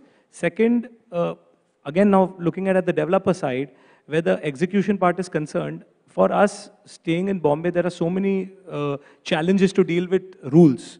Changes in rule where we conceive X and we have to deliver Y. And in that duration, when we work with an international person, they give the complete set of drawing day one. And then it's so difficult to mend them with the change in approvals, change in DC rules, etc. Vis-a-vis how we deal with local counterparts where they understand the practical nuances. And that's where the teamwork comes into play. Where yes, any amount of changes are there, any amount of detailing that need to go along with the approval drawings, which is something which makes the working very flexible. So concluding it, it has the brand value which guys bring in. But today, if I look at Indian architects, they are adding a lot of value. Each one is running a systematic infrastructure, dealing from concept to delivery of site drawings. So I think India is scaling up. And which one is more expensive? Definitely the pricing in terms of international architects is definitely higher. And for developers where they have to fit in everything within a budget and guys like you come and sell stock at 70 lakhs and 1 crore, there's definitely a competition that comes in where we have to say a certain cost. So, but you didn't answer the question. Is it a marketing gimmick to have an international I think now the consumers... Because I see so much of talent coming out of these architecture schools, and we have, I mean, whenever I've been at an event, I have always interacted with the intelligent Indian architects, and I'm sure that the world sees value in their service. Why can't Indian developers do so? See, there is a value add that comes in, but that does not take away that the talent in India is not up to that level. I'm sure we are coming up to that level where people are graduated from, architects have come up from international background and are doing a great job today, if you see. So, Bhagam, what do you think about this? So this topic goes right So down. you'll have to disconnect yourself from your current, brand of being the Rahejas, but, come down to most of our... No, for me, this is a very nascent question, very close to me, because I am an architect and designer and a developer. Right. So I'm like in the middle of it and fighting the juxtaposition myself. But you're seated on the left, so you will have to So I wear got the to talk hat of from a the developer developer's hat right now. Yeah. And I would have to definitely agree on the fact that the international architects' working drawings and detailed drawings are no match to what the local architects give you here today. I was actually working with Bofil in Barcelona, and he used to send his schematic, as Nuru said, and the local architects in different countries used to just pass it down as working drawings. They didn't even need to go into it as working because it was so detailed. But having said that, I truly believe that every project is unique in itself. Some projects have the chance and opportunity to have a collaboration, and some is a marketing gimmick that doesn't make sense. Right? So you got to decide whether this project requires a couple of different collaborative studios working on it to create the best product out of it or not. But you see developers focusing on the product today? I mean, if they're not, as they a should. developer? As they are not, they should. As a developer, do you see developers are focusing on the product? Because they have to start today. I mean, they have so many stresses, which is changing TDR norms, fungible, CRZ going up and down, FSI going up and down. Do you feel they are able to focus on the product? So today, as you know, the last few years, real estate has seen a major shift in terms of even the players surviving. There are a lot of developers who've come, a lot of developers who even shut shop, and those projects are being taken over by other developers. The only ones surviving are the ones who are... I've also seen the carpet areas go down. After the 30 and 60 square meter came in, everybody wants to do 300 square feet, 1 BHK. I have a few friends who are very aspirational. They would want to do a 300 square feet, 2 BHK also.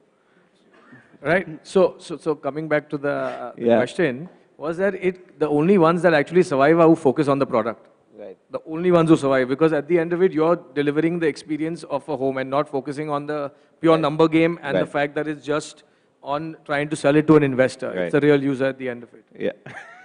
as you had mentioned. Ashok, what do you think about this? So you feel that as a developer, you've been almost 3 decades in the industry now, and you've seen different, bullish and bearish runs. Do you feel that product is as important as marketing today? Always, both are important because product comes first and then comes the marketing. So the product has to be the more core where the designer gets into the soul of the person who is going to be the end user and designs it for that particular class or a person. So design always, we as developers are intermediate between the architects and the end users who are in the implementing. And it is अच्छा product बनने के बाद में अगर बिकता नहीं है तो कभी आप आर्किटेक्ट को फोन करके बोलते हो सर आपने डिजाइन बनाई मैंने बना दिया माल ही नहीं बिक रहा है? No, never, and it is not that point also because the contents of the requirement of an house or the project profile, the configuration is majoritarily given by the marketing side, that is from the developer, and it is best suited by an architect to suit it to the end user. So architects are never to be blamed until and unless there is something which product is more which is of more aspirational value and which has fascination, where it starts from the architect's desk and then goes down to the end user. But when it comes to where aspiration is not first, It is only the design, the inputs from the developer. So architects are not to be blamed for it. One thing I would agree and compliment the entire architecture industry is that real estate is one area where 95% of the stock is sold when it's not ready. So basically it is superb storytelling with certain pictures. Can I simplify it in this way, saying that there is nothing there, no slab, nothing, this is air, this is the plot, and यहाँ building बनेगी, लेकिन plan ऐसे दिखेगा, elevation ऐसे दिखेगी. Is it not a kind of storytelling which is, I feel, is now more regularized? So, what do you think about this subject? Do a lot of developers come in today and say that, oh, I did a 4 BHK, but now can you alter the plans and make a 2-bed jodi, because that is fast moving in the market today? Well, as an architect, I consider that as sort of requirement, and to fulfill requirement is from the client side. Yes. Okay. So to us architects, developer is a client, and that happens, and there's nothing new in it. But coming back to your original question, right, sir, of foreign architects, yeah, I have. Because unanimously, I think they've agreed that foreign architects do a better job. Well, everyone says branding. Yes, it is branding. But what I have observed, that we are not getting the masters of international architecture coming over here.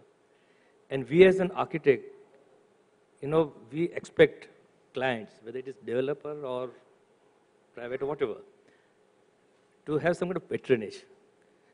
There is very little patronage by clients to architects. Look at what has happened to Chandigarh, right, in 50s. Right.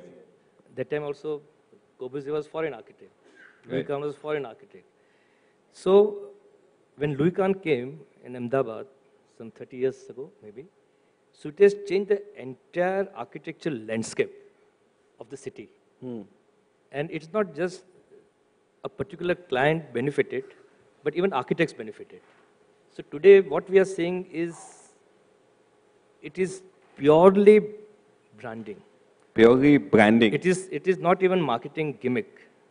Because whatever you do, whatever good product, by local architects or foreign architects, whatever, if there is no demand, there is no marketing. There's no monetization. There's no sales. Yeah, there's no sales. Cash flow. There's no your revenue. Product is good, when there is a demand, like Mandi Teji, this Teji, I remember we used to get, right, just a small Xerox on that time fax machines or maybe email. Right. Just make some layout, and within 2 days we said, I love what you're saying. A wing is sold, A wing is sold, now B story. wing you make some difference, some changes, some modification, some variations. After 5 days we say, B wing is also sold. Now where is the question of working drawing? Where is patronage? Yeah. Where is architecture? Right. Which is very important. This is the voice of the Indian architect, and I'm happy that the gentleman has said it. Sir, ये आपसे complaint रहेगी कि आप ऐसा architect से करवाते हो. Last minute पे आप प्लान चेंज कर देते हो, एफएसआई कंज्यूम नहीं हो गई है, इसको जगह 2 फ्लोर बढ़ा के दे दो, 500 फुट यहाँ से कम कर दो, 25 फुट कम कर दो. ये होता है या नहीं होता है? ये होगा या नहीं होगा? सर कंप्लेंट कर रहे हैं, मैं नहीं कह रहा हूँ. I think remaining practical and समझौता एक्सप्रेस में बैठना सबसे बेस्ट है. Client pays us the money, we have to give that. Only thing that we don't compromise on principles is the functionality, the strength of the product and the lineage towards the brand, which in today the information, the way RERA has come in and the way transparency has increased. One bad product and you're out of the market. Next, you will not be able to sell your next product. Right. So, of course, the better part about Indian architects is they are practical with the client's need. I completely agree, because there is a certain sense of rigidity which comes in with international architecture, because they believe on their concepts, their storyline, and their brainchild that is made, where Indian architects, especially people in India whom we work with, they are very practical with the needs, because the cycle in which the project is launched and the cycle in which a larger project is delivered, there are 2 or 3 recessions, poor working capital, cash flow tightness, and at that point in time, how fast you can meet the requirement of the developer who wants to deliver the product. That's where the business sense and the synergy works. That brings me to a related question. How many of us seen a 30 square meter apartment in India? Ready position. How many of us have seen a 30 square meter apartment in India. Dikhta kaise? 30 we have square meter, restricted I it am also. told, is being cultivated in thousands and lakhs across NCR, Mumbai, Navi Mumbai, MMR, without really testing the product, whether the product is habitable or no. In 321 square feet, a 1/2 BHK, can husband, wife, children stay in there, use the lavatory, use the kitchen? What if the entire stock, so I'm using my what if, okay, the what if says, all this gets created and delivered in 2021, 2022, because somebody even who started in 2017 after the budget will complete in June of 2020, like say about 10 lakh square feet, 5 lakh square feet. What if you have thousands of 30 and 60 square meters, and the minute you enter the apartment and say that, boss, I can't stay here, everything goes back in the secondary markets? Have you imagined a scenario like that? Because the architects never wanted to. Sir, you want to comment on that? Yeah. I think there are many issues that are wrapped in what you're saying. Number one, 60% of Mumbai lives in that kind of a space. Right? The thing is that we're all kind of disconnected with it. If you look at the slum, that's how they live. Sir, but my slum dwellers are not paying 90 lakh rupees for a 30 square meter. Baat suno, puri baat suno. Yeah. Number one. Number two, this business of building a housing stock, never in the history of this country have we ever got to those figures. We have not even got to 10% of building houses as demands have been structured by various planning organizations. Because it's just not possible, okay? If at all you want to really solve the housing problem, it is in the realm of repair and retrofit. We have the asset. Its conditions are damn poor. We need to fix those. Because if you imagine that you're going to rebuild this nation, I don't think it's going to happen. It's a false alarm. It's a false number. So what if, I mean, coming back to the same thing, when you have every builder, I will take the liberty to say, leaving the top 3 and 4 aside, who don't have cash flow issues, okay, have reconfigured the plan to do a 1 BHK, which is 30 square meters. What if all this is not habitable and everything comes back in the secondary markets? Who will stay in those? Because, sir, what I would want to say, a slum dweller in a 6 lakh rupee hutment versus somebody at Oshiwaga, Goregaon, and I am selling that, so let me not throw darts at anybody else. I am selling a 30 square meter at Oshiwaga at say about 65 lakh rupees. Will my consumer stay in such an apartment? Yes, the requirements are different. We have made 30 square meter also and delivered. It is, it depends and differs from a person to person of how much internal stocks he requires to have. You may think of an average person family having an wardrobe of at least 5 shutters. But there are many people who are happy with one Godrej cupboard also. Yeah, so I agree completely. space 330 square meter we have constructed, we have delivered in Rajasthan, in Navi Mumbai. And why today's smaller are selling is because majority of the income group are within within capacity of 50,000 to 75,000 per month salaries, and they can afford with an EMI of 25-30,000. And that means a house of 25 lakhs. So there comes the whole game that when the economy is not doing good, the growth of an individual salaries are not increasing, they automatically will shift to smaller size of houses. Also, I think the size of the house also is very correlated with the product and the location, right? So we've done complete luxury housing from 3,000 square feet flats to down to 350 square feet flats. We actually built a full project in Palghar, which sold fantastically. People are living there. It's been 4 years now. There's been no issues with it. The point is you got to find the right location for the right product. You the marry of the do a location and Palghar, product. Boisar, Kalyan, Asangaon, Atgaon. I understand a 30 square meter, but I see a Worli safe is 2 BHK. No, but why not? New York. So you have what is a studio apartment in Manhattan? I was living there when I was studying and working. Average studio apartment is not more than 300 square feet. So if there's a young couple who's saying, you know what, I want to live in Bandra or I want to live in Worli, and I'm okay with, you know, putting a bunk bed there. And yeah, slum dwellers by the side. You find even in Hong Kong. I mean slum dwellers by the side because there's an SRA building right Why there. not? Doesn't, you think the millennials don't care about it? Sorry, I can't. You think the millionaires don't really care about it as long as they get something in the budget? Yeah. At the location that they're Correct. looking at. Yeah. Correct. Amit, in different locations across world, if we find Hong Kong also, there are Yeah. tiny apartments. So that doesn't mean they are not wealthier people. They are they only are who live in slums. So it is Right. on at what particular location, with what money you want, what you can get, or what you want to buy. Value, yeah. I think also one of the problems is that generally in India, your apartment size is a determinant of how well you're doing in life. Apartment size is A determinant of how well you're doing well in you're life. doing in life. Okay. Right? So all And the guys who stay in 300 So when he square feet- talks about New York, that relationship doesn't exist that way.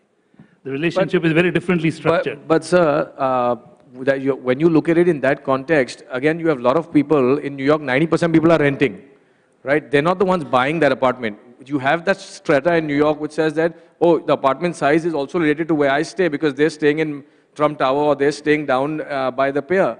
But those are the ones who are buying. Most of the 30 square meter are pure rental people who are living there, working there, and the young generation. You don't buy before the age of 50 and 60. Most people in America, for example.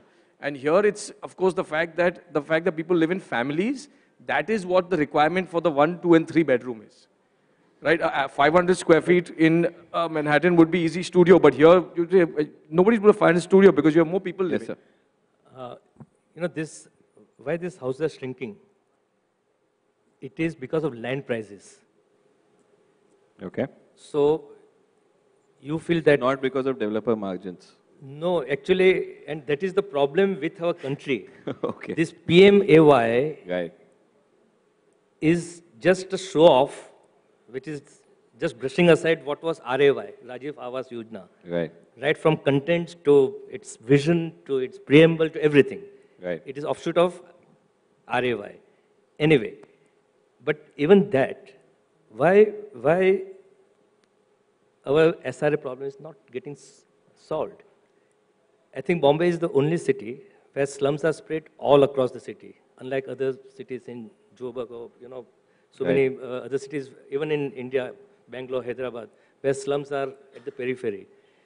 In Bombay, they are all across the city in pockets, and some of them are very, prominent pockets. Right.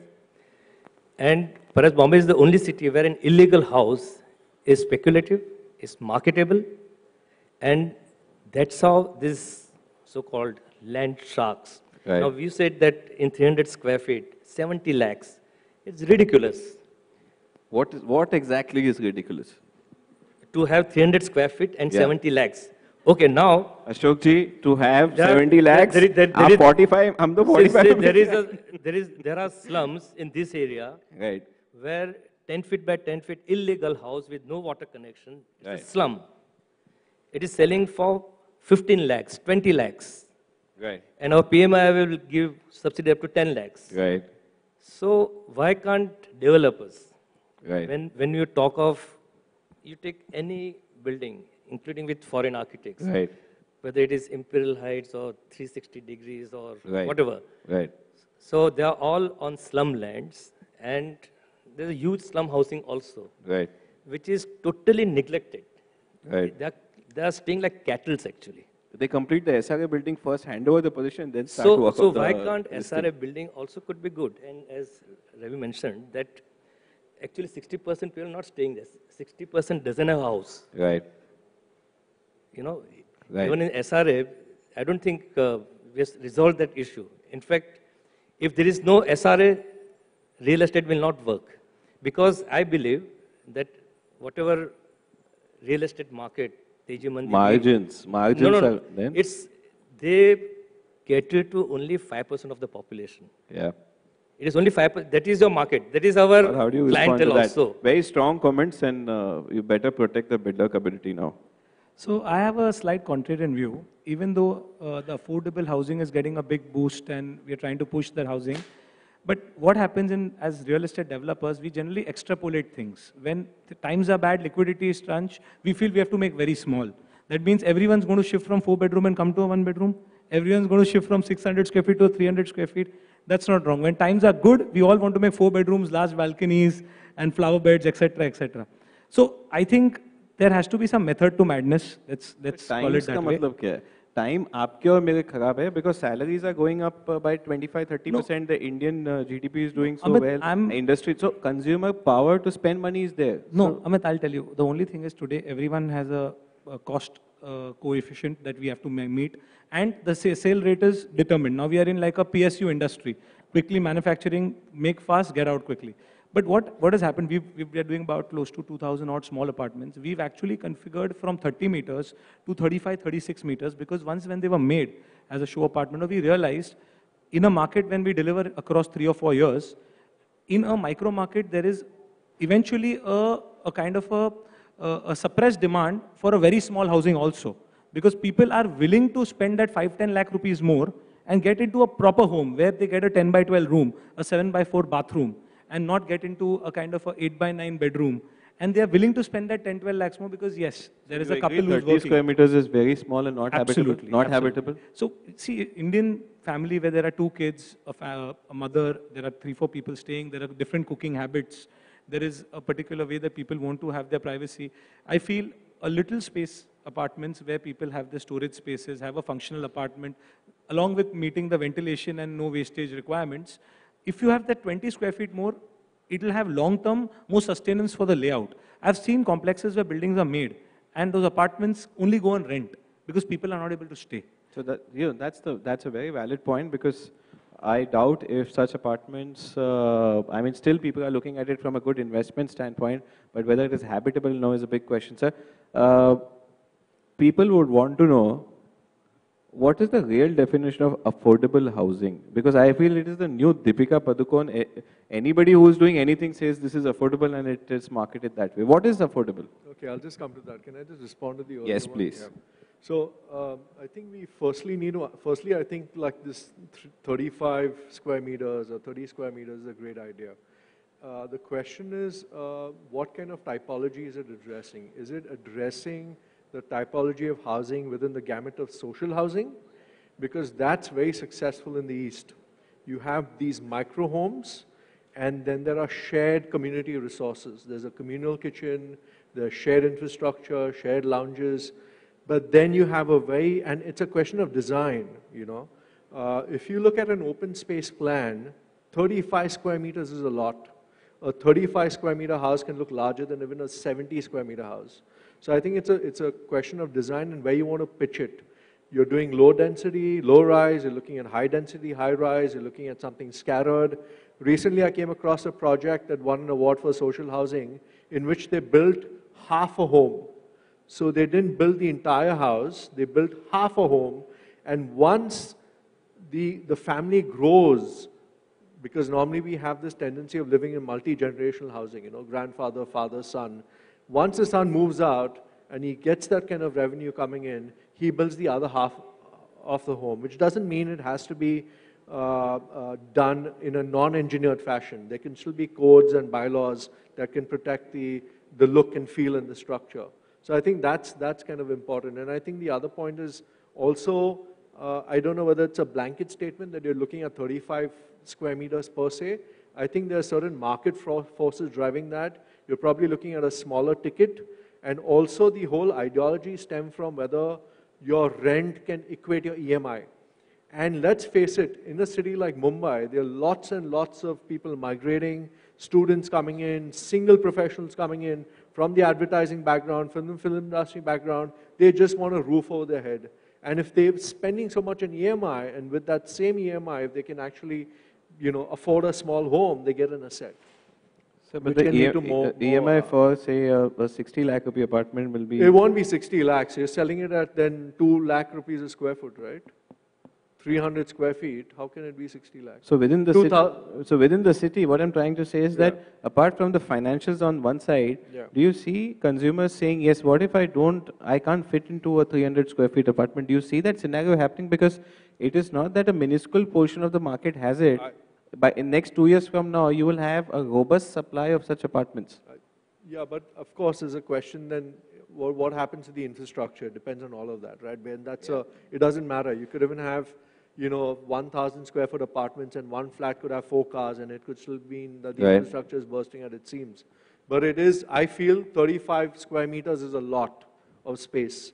And there are enough precedents and enough case studies, both in the West and the East, that if you actually researched on these, and it stems, you've got to understand the building system as a sum of parts, rather than just an entire whole that you start off with.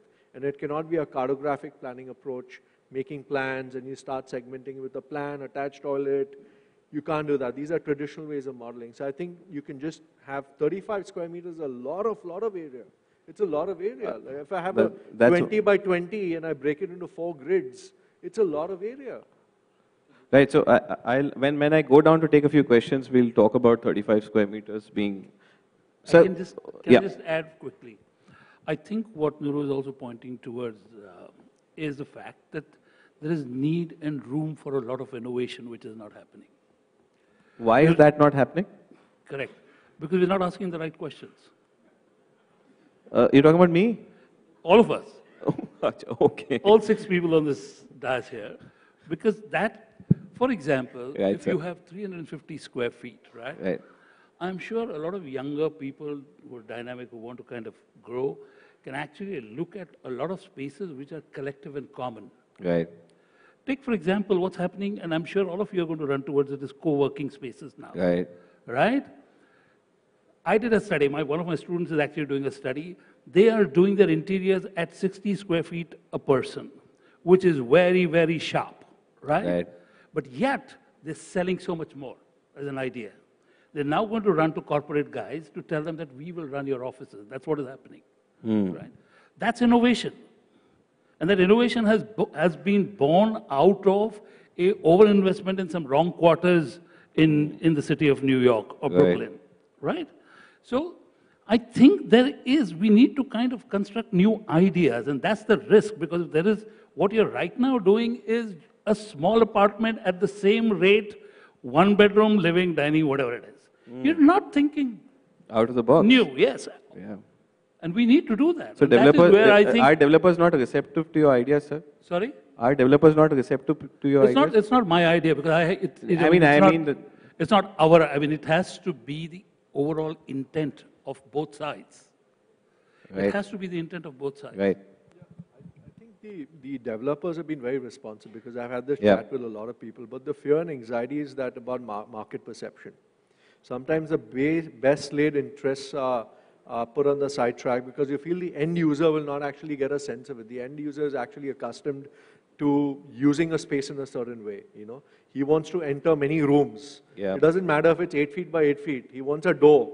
And if it is a room, it's a room. 2 BHK ho gaya, 3 BHK ho gaya, 4 BHK ho gaya. So that is the thing that is driving. Otherwise, developers are all for it. I have another suggestion to make. This forum was basically, in a way, it's a way that developers, designers, architects, and the industry can collaborate. Right. And I think we should take this platform to another level. If we really feel that we want to actually look at innovation, and I speak for Nitin Bhai and Ravi Bhai, 3 of us, along with you guys, we're happy to do this pro bono. I speak for them also. And let's set up a small innovation cell where we can demonstrate through design and product design and engineering how a micro home can be designed and used effectively. So I'm just saying this is maybe one of the outcomes, and I think Realty Plus needs to start checking out what is the action plan deriving from this, because I've been on so many of these panels and nothing happens after that. So I think maybe if you feel it's a worthwhile agenda, so they just and tell maybe me to, there could be someone from the industry who comes in and gives, say, oh, this is the material that we can work with. That, we can put it through. That's and a great idea for another event. So don't tell me to only entertain the audiences, also have some concept and some content. Oh, international architect will do that, huh? Yes, yeah. So, sir, that brings me to that question. Everybody wants to know, what is affordable housing? Deepika Padukone. Affordable housing? What, according to you, is affordable housing? Everybody is talking about it. What is affordable? So Mumbai's definition of affordable housing is what, 1 crore or 2 crores? That's Mumbai's 1 to 2 crore rupees. that's what Mumbai's definition is. of 1 crore, 2 crores is Mumbai's definition of affordable. Sir, I do BTL activities in the local So trains. The that's poor what I'm guys saying. don't. Show me a house where you can get in the island city of Mumbai. You can get a 1 crore, 2 crore house. No, but It's impossible. I mean, the market is flooded with affordable housing starting as low as about, what, 60 lakhs, It 55 depends. lakhs? So, well, you're looking at, you're looking at urban housing, you're looking at peri-urban housing. Right. You're looking at second-tier cities, third-tier cities. So at those prices, I'm not sure if they can afford green building concepts. I mean, so the DNA of every city is different. You have coastal towns, you have hilly towns, you have island cities, you have cities like Hyderabad and Bangalore that can grow along the periphery, and therefore you have more land along the periphery. Right. These are connected by ring roads. Mumbai is unique in the sense that it's got a north-south corridor. So there are many, many, many issues. Right. But what is affordable housing? I think the whole nomenclature of affordable housing is something which defines from market to market, each micro market. I think anything that meets an end user's budget in a micro market, because people in Bombay are culture specific. They don't want to move from certain localities, certain micro markets. True. Where they get it at their price point, they get it at their time of delivery, or they get it in their budget. That's affordable according to me. That can be 16 lakhs to 90 lakhs, anything. What is affordable for Bandra? I wouldn't make affordable in Bandra. My land price or the FSI cost will not permit me. So what about you?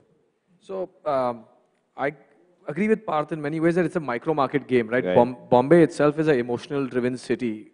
If you live in a certain neighborhood, you want to buy back in that neighborhood. Right. So it totally depends. You cannot define affordable housing. It depends on the city, on the neighborhood, on the location. What is affordable in that context? Now, some people moving from Bandra and going to, say, Kalina, and from a 4 crore house going to a 2 crore house is an affordable step.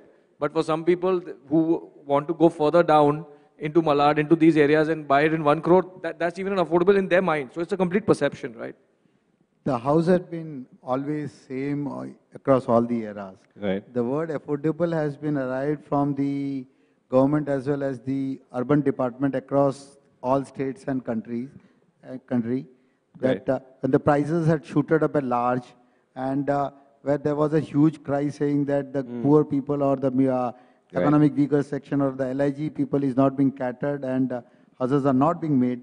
That is where the affordable word came from. But from है the क्या urban affordable? development. 2 साल हो गए, समझ में नहीं आ गया affordable क्या है? No, the affordable policy has started off 2009. So what is affordable? Is there a number to it? I don't think you'll ever understand. It is particularly Sorry, you can't put a number to it. I don't think there is anything like affordable housing really in that sense. There's nothing like affordable housing. It's a product. It's a notion created because we need numbers to talk about. It's a political marketing gimmick. So let me just finish. So No, the thing is, you actually what is affordable is to repair, retrofit, restructure existing housing stock. Now the question to real estate and realtors is, are we willing to enter that space at all? That is where the market probably lies. And that is the affordable part. Incremental housing, retrofitted housing, repaired housing. We already, if you really see, maybe there might be a housing problem with 60 or 75% of our population, but there might be 10% who are actually pavement dwellers or people who don't have a house at all of any kind. So the problem then kind of gets differently framed. The movement which is there of new towns being developed and new urban cities being developed, that is what also has to be catered, and that can be catered only by new houses and cannot be done by only the retrofitting. Undoubtedly, it has to be addressed as it is a national wealth which can be again redone or redo. I think this term affordability came from some kind of calculations that your 10 years of earning it should be equivalent to that. Yes. So today, what Mr. Piramal can afford, or Mr. Piramal cannot afford what Mr. Ambani can afford. Right. So affordability actually varies from both of person them to person. So did you say Mr. Piramal twice or did you say Ambani twice? Anyway, I was confused in their I'm running out of time, but I am itching to ask one question. Sir, affordable housing में क्या आपने quality भी कम किया है क्या? सच बताइए. Size तो कम किया है, ठीक है, I understand. आपने क्वालिटी M40 की जगह पे M30 आप यूज कर. All architects are here. Architects are here. They know what you're putting. contractors are also here, aggregate people are also here. Has quality gone down as the sizes have gone down? In reality, the cost of construction does not differ with more than 80 to 100 rupees square feet for making a very good house, which is where the philanthropy can be कि एक सस्ता घर खराब घर नहीं हो सकता है. So do you agree that quality is not an area to cut cost? Yes, sir. No, so I was very curious about this, and if you go to the National Skill Development Center in Delhi and you pull out statistics, 83% of the construction force in India is unskilled. India has only 17% skilled labor. Right now, this 17% skilled labor is driving everything. Now, there are fundamentally two things that we can ask from that. One is maybe we're not looking at the right construction technologies, right? And I go back to the materials that we're using or the local mason skill sets that we're using. We're trying to wipe generations of that skill and knowledge and then start looking at new ways of building in a quest of rapid development. And I'm saying, fine, it's not either or. We need to work with a combination of that. One of the other issues is that if you look at the construction cost in India, it's one of the cheapest in the world. Absolutely. You're building at 2,000 rupees, 3,000 rupees, you're doing a podium and basement at 5,000 rupees. It's still well, if you look at 3,000 or 2,000 in a second tier, third tier city, it's still 1/20th of international costs, 1/20th. And for me, that is a worrying factor as to what is the quality of construction that we're doing. For us, construction only means good RCC framework. That's all. We get our RCC framework done, we're happy about it. Right? So, and how are we doing it? When I say we're combining construction cost with skilled labor cost, how is that cost going to be affected in the next years, next decades to come, to hit this 20 million target for 2030? I think we are very far away from reality, being Mumbai developers as well as looking at product lines which has always been 3,000 to 4,000 rupees per square feet of construction cost, or more than that also, due to maintaining earning factor. But in reality, we in Rajasthan, Jodhpur, have been able to do a construction at the cost of 14 to 1,500 rupees square feet with all tikki, dhada, ulamba, and even if we talk about wire being pulled out, which is concealed, we are installing the same RR cable, unilay, double Teflon coated, 3-hour fire resistance. So in reality, the construction cost is not high. The construction cost varies very high when the structure design changes from, say, 4-story to 7-story, 7 to high rises, where technology changes, where services changes, right from firefighting to lift to elevator to everything into it. The real construction cost, there are people who are being able to even construct at 1,100, 1,200 rupees square feet also, reasonably good. And across all the boards, right from Gujarat Housing Board to MHADAs to SIDCOs and MMRDAs nowadays, when we are doing up inclusive housing or an PPP project, the agreement states that you have to put up a Jaguar fitting, you have to put up a Kajaria tiles. The quality is not differing. It is possible to do a construction at a reasonable cost, where undoubtedly overheads also adopts to a larger extent, but construction hota hai. Construction बहुत अच्छा और बहुत दूर दराज पे, जहाँ पे we can tell that we put up texture paint and pure acrylic paint also, 1,500 rupees square feet paint is happening. Right. So for now, I am convinced that okay, आपने quality घटाई नहीं है affordable housing में. We completely ran out of time. Any questions for my 6 panelists? Anybody? Show of hands. Yeah. Okay. There. Okay. One moment, sir. Would you like to ask your question to anybody specific on the panel? Not really. So I have a question in general, So I work for an allied industry to real estate.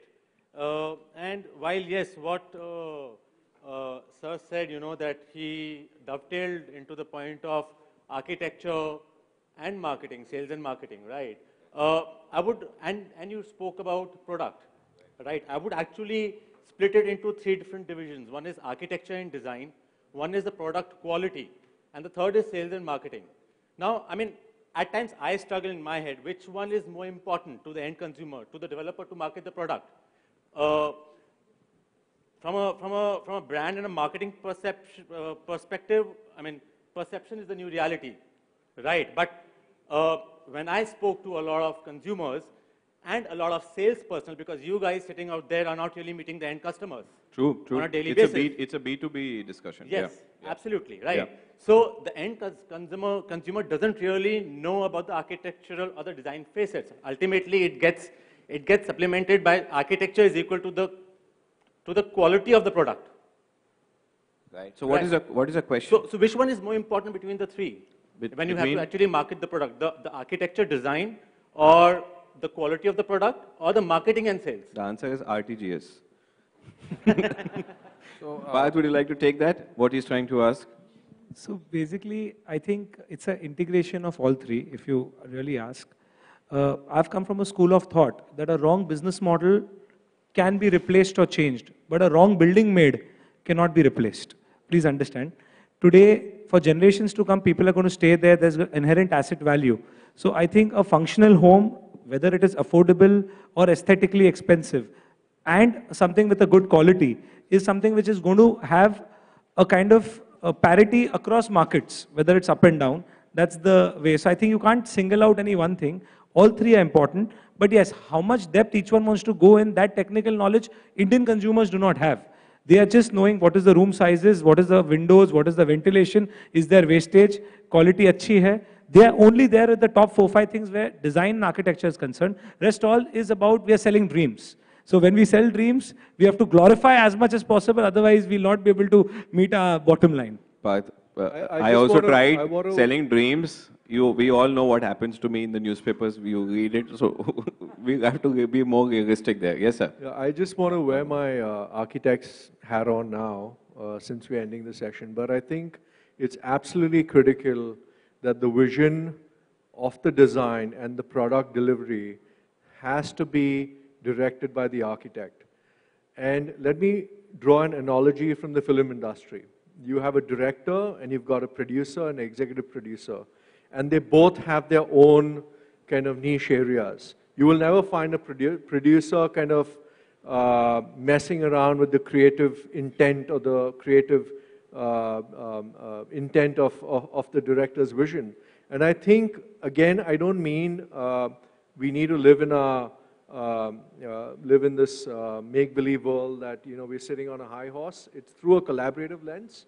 But I think when the architect is actually drawing a certain vision for design, at the back of his mind, he's also looking at a quality product, right? And I think the design and the product are absolutely phenomenal.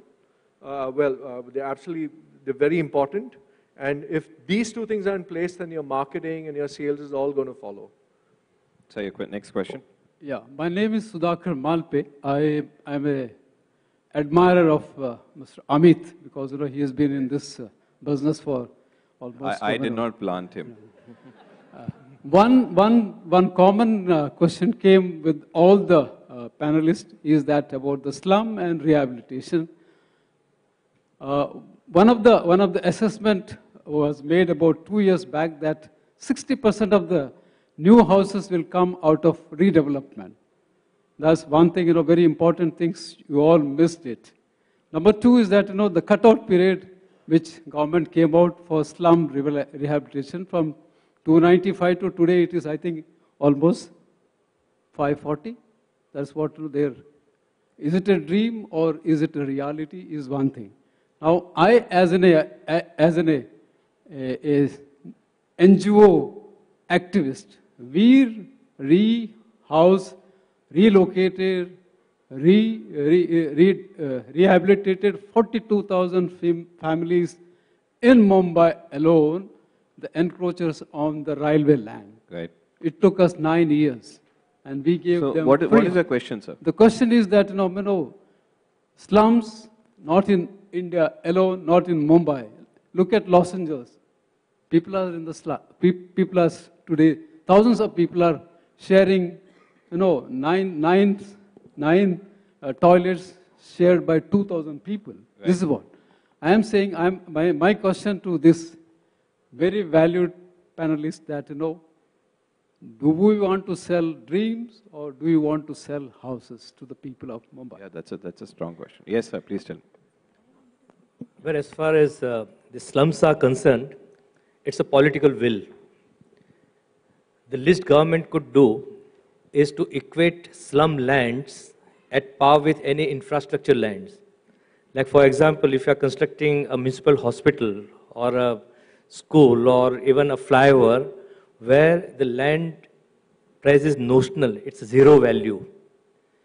So whatever slum lands are there, I believe in Bombay, 80% of slum lands are with government, in government properties, whether it is airport or whatever. So if they make it zero value, then construction cost any slum dweller can afford. As I mentioned, that 15 lakhs for 10 feet by 10 feet, which means 15,000 rupees square foot. Now today, if I had to give 1 BHK house, say 500 square feet, at 2,000 rupees, it will be 10 lakhs. So the main issue is with the land. This land is so much loaded, and recently, with all these new BMC regulations, even government is partner with every project. Sir. So it is much more than the construction cost. Sir, what we sell out. Government is not a partner. Government is the biggest partner and the biggest earner. If you look at a typical project, they are earning much more than the developer. All that is loaded to the, yeah. to whether it is 100 square feet house or 3,000 square feet house. Okay. So what is most important is government has to reduce or bring down land prices. That is the only solution, according to me. Right. We have just time for one last question. Anyone? Anyone? Okay, sir. Okay. Sapna, don't kill me for this. I'll wind up quickly after this. Yeah, okay. So there is a land shortage in Mumbai, and there is a lot of construction waste also being produced in Mumbai. So we have reclaimed the sea in the Churchgate area some 1970s. So what is the environmental issues involved in the reclamation of the sea, and then it is been the construction can be done on that.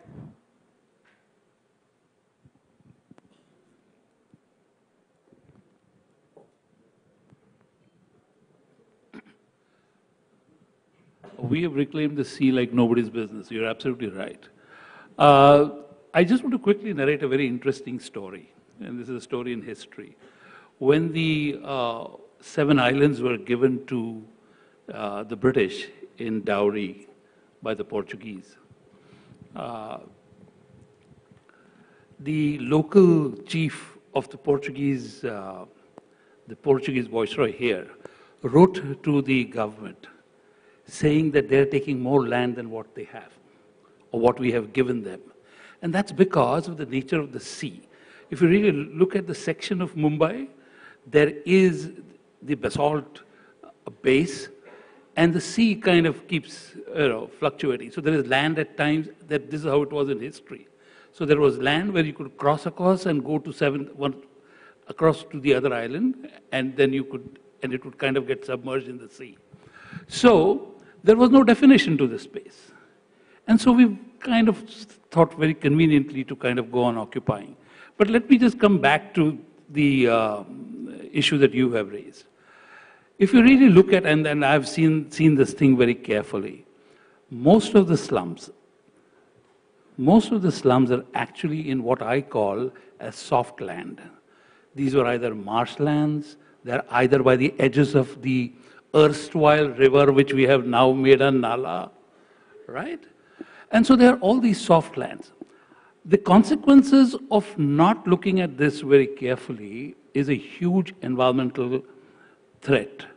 We are not taking the sea rise very seriously. We are not taking the global warming very seriously. And these are the spaces which actually, in my opinion, need to kind of regain the landscape that it was. And if the slum rehabilitation program has to do anything for the city, in my opinion, it has to regain that landscape and restructure the housing along these water bodies. The game is optimization of land value. We have still not placed value on a lot of other things which actually the European Union has started thinking about. And just to kind of, I'm sorry, but there is a study done by European Union, in fact, by a gentleman by the name Pavan Sukhdev, where he says that economics has not yet learned accounting for environmental costs. Imagine if we were to tell Pepsi, and I don't mean to harm Pepsi in any way, but if you told Pepsi that all the cans that you sell, you will manage to dispose of yourself, all the water that you have depleted in Punjab for extracting water and adding sugar to it and selling it, you will account for that, and then you will get a can for about 70,000 rupees, right? So those costs are all loaded on society. And so there's a much bigger question, Right. that bigger churning question that Right. That brings me to the last rapid fire from Ashok ji. Please arrange this in your order of importance. Builders, architects, bankers, brokers. First, second, third, fourth. Builders, architects, bankers, brokers. In order. Builders, bankers. Builders. Oh, you're trying to answer. Okay. Builders, number one. Of course, he is. Okay. Builders are most important. Okay. Then. Bankers. Then. Consumer and then the architect. Consumer था ही नहीं sir. Builders, bankers, brokers or architects? Builders, bankers, architects and brokers. Okay, architect number 3 पे. Okay, आपके हिसाब से sir? In which context are you asking this question? From an industry context. Total business you don't have context. to. I mean, I think none of them survive without each other. Sorry. None of them survive without each other. An architect In without terms the of developer is importance. pointless. A Right, so- developer without the architect is pointless. Okay. They all. That's slightly diplomatic, but I'll live with it. Bharat? I'll talk with our perspective. Definitely developers, then there is bankers, architects, and then brokers. How about you, sir? Bankers, Number builders, 1. Okay. architects, Okay. and Brokers. brokers. Okay, you're not happy with my questions. How about you, sir? I think architects, builders, bankers and brokers. Okay, architects number 1. Big round of applause because I feel the same, yeah. They design the country, the states. How about you, sir? I think architects and builders together. Together, but they never agree on a point, There sir. is- They don't come together. You talk about quality, they talk about sales. Yeah. Builder architect, that's a good combination. Right. Okay. Together, and then the bankers. मैं यही कहता था ना आप लोग अभी भी sales की इंपॉर्टेंट नहीं समझोगे ब्रोकर नंबर 1 होता है Yes, thank you so much. Thank you so much. Thank you. God bless you. Thank you, sir. Thank you. Bless you. I'd like to request all the panelists to please remain on the stage. And Amit, if I may please request you to present a token of gratitude to all of our speakers. Can we have a louder round of applause, ladies and gentlemen, for a very engaging panel discussion there?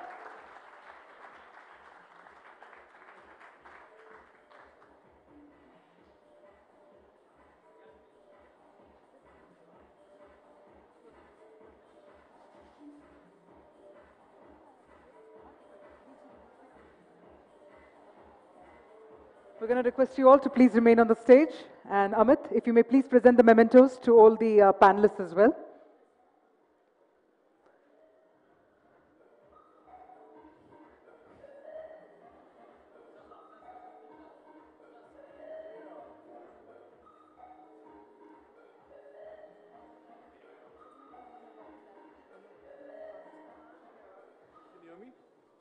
I just have one request for one last photo pic. I think everyone on the stage should pose like Amit on that banner, okay? We'll just pretend this is a chair. What's the... All right. I've been standing there beside the chair for 8 years now. 2019 is the year where I will sit down. Yeah. Pose like that? Okay.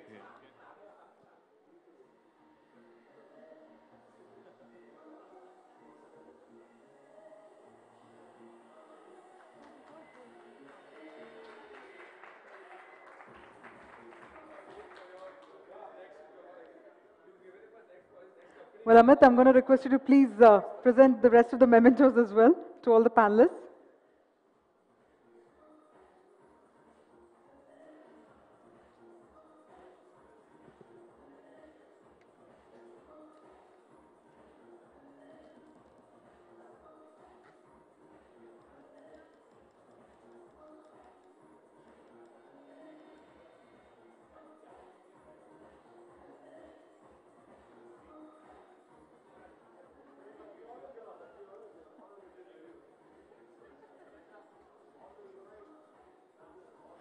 Thank you very much. Thank you once again. All right, ladies and gentlemen, let's quickly set the evening for the INEX Awards. And once again, we're going to give a makeover to the stage. It's time to clear the stage and set the stage for the INEX Awards 2019.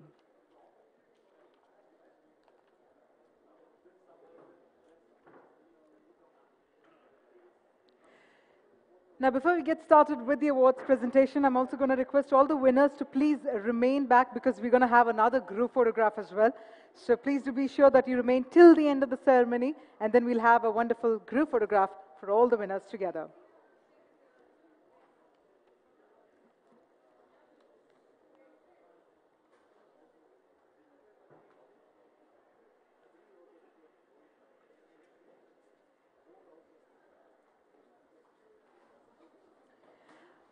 All right, so with that, let's get started with the third edition of Realty Plus INEX Awards 2019. Now, before we do so, we also have an interesting audiovisual that we like to play across for all of you. So let's take a look at the AV on the screen, please.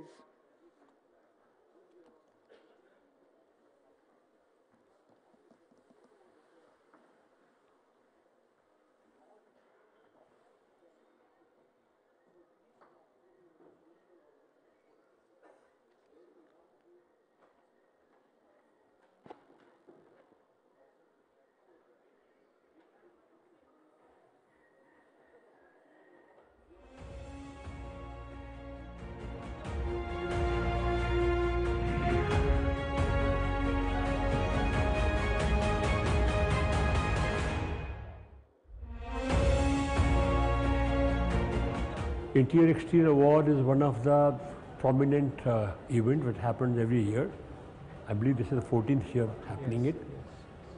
They have very good quality on the participation of the various professionals, from the real estate, from the architects, from the product people over there. And it's a great opportunity that you come and meet, interact with the industry, understand the new future trends and new developments happening. I think these awards seem to be maturing each year.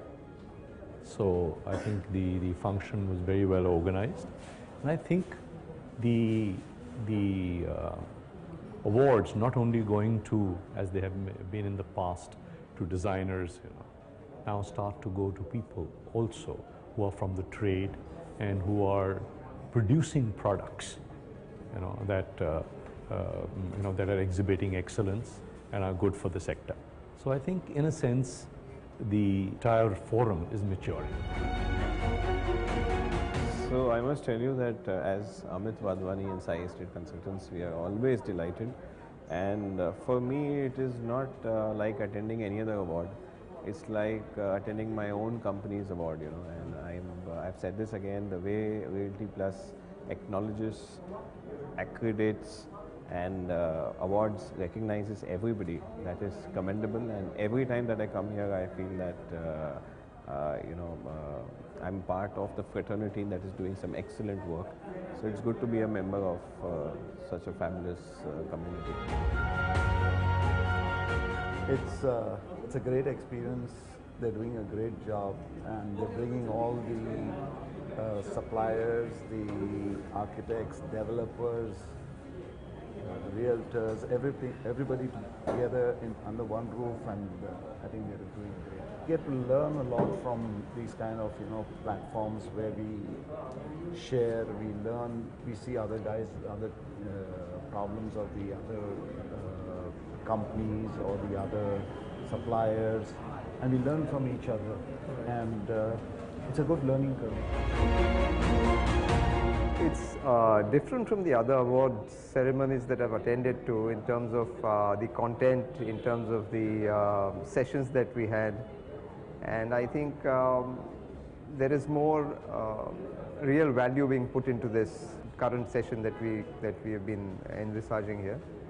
It would do a lot for the realty industry, the construction industry, if promotions such as these are taken up in more earnest, and the concerns that are there in the industry vis-a-vis the authorities, vis-a-vis the end users are brought to the face, which I think realty is doing in a big way.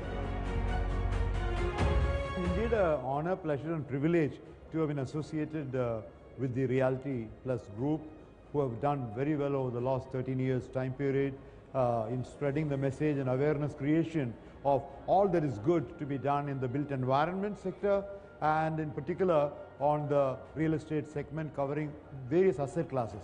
And more importantly, to recognize the good work being done by all the stakeholders involved, the builders on one side, the architects on the other side, the engineering team on the other side, the construction contracting groups on the other side, the building material industries on the other side. All of them put together make a final contribution to what the built environment is all about.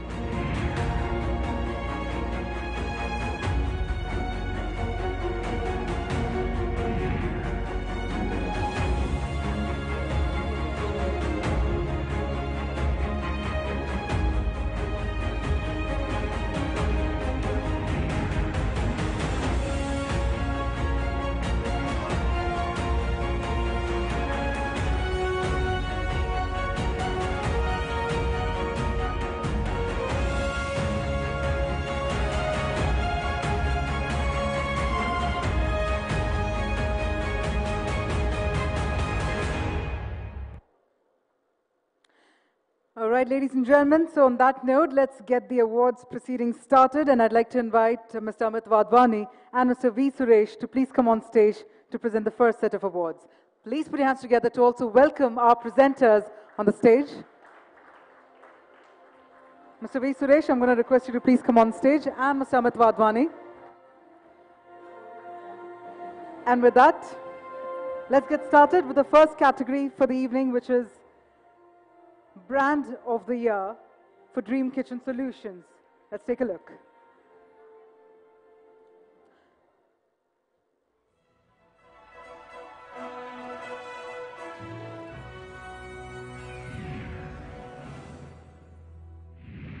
And now, ladies and gentlemen, the third edition of INEX Awards ceremony commences.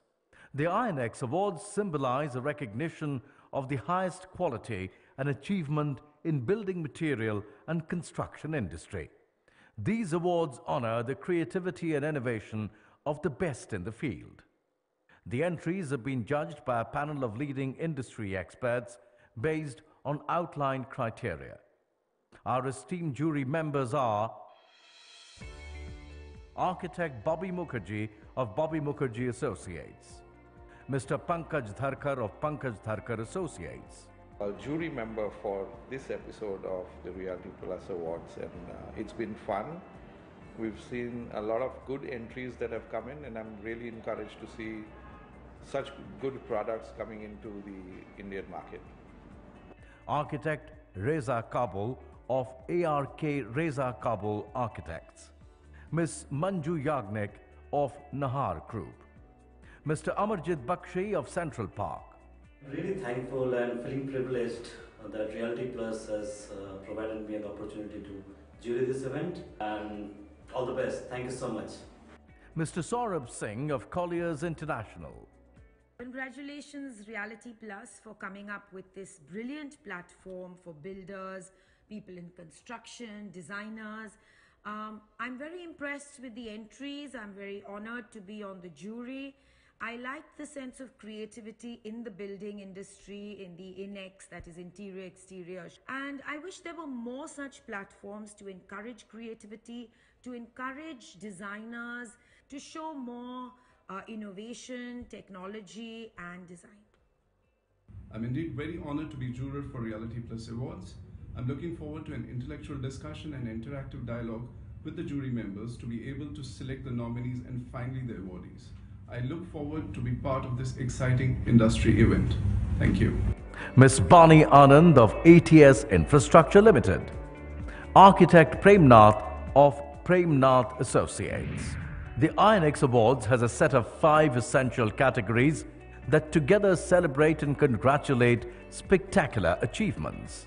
We begin the first main category, the INEX Brand Awards, to honor companies which produce the elements that make up the spaces we inhabit.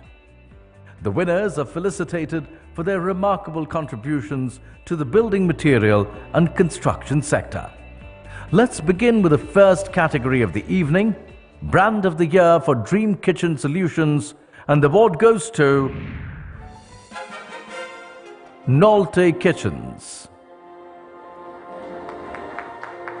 May I also request Dr. Anurag Batra to please come on the stage to the do building the honors. material and construction sector.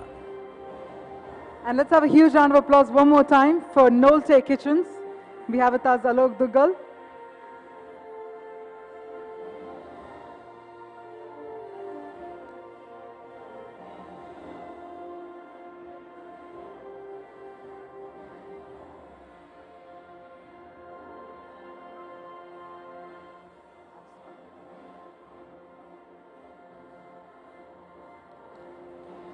Mighty congratulations. All right, so now before we move on to the second category, I'd like to also request Dr. Anurag Batra to please come on the stage to join our presenters to do the honors for our next category for this evening.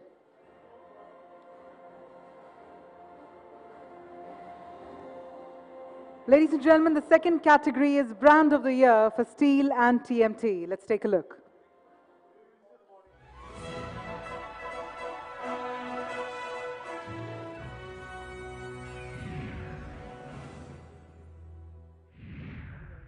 The second category is the Brand of the Year for Steel and TMT, and the award goes to Jindal Panther TMT Rebars. Well, let's put our hands together, ladies and gentlemen, for Jindal Panther TMT Rebars. We'd like to invite Mr. Rohit Lamba, Mr. Minesh Dwivedi, and the team to please come on the stage.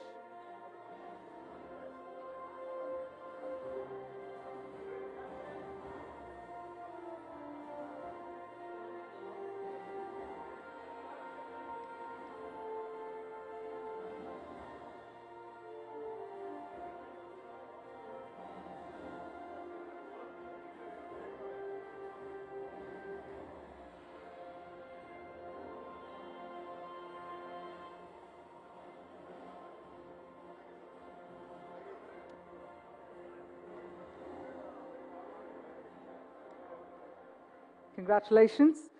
Moving on to the next category for the evening, which is Brand of the Year for Construction Chemicals.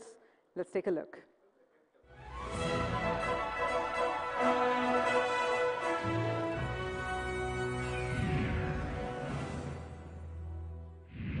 The next category is Brand of the Year for Construction Chemicals, and the award goes to Sika India. We'd like to invite Mr. Rajesh Joshi, Business Director, Flooring and Building Finishing with Sika India, to please come on the stage.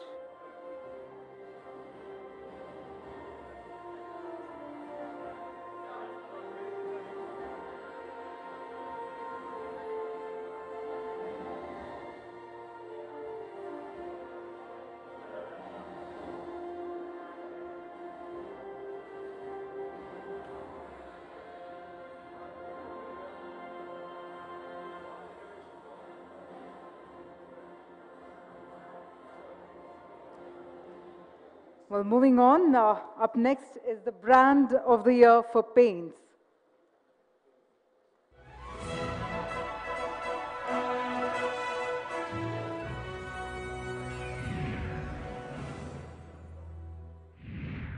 And the Brand of the Year for Paints goes to Nippon Paint India.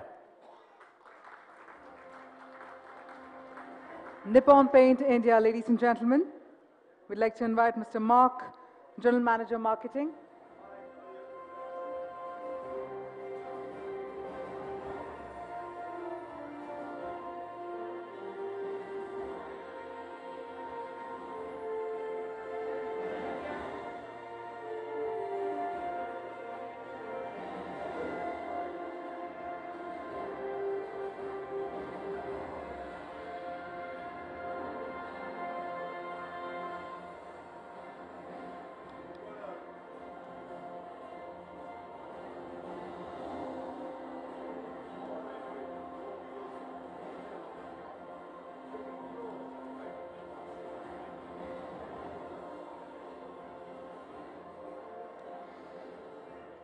Ladies and gentlemen, moving on, the next category of the evening is Brand of the Year Doors.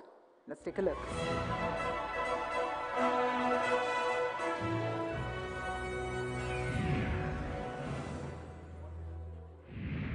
Next category of the evening is Brand of the Year Doors, and the award goes to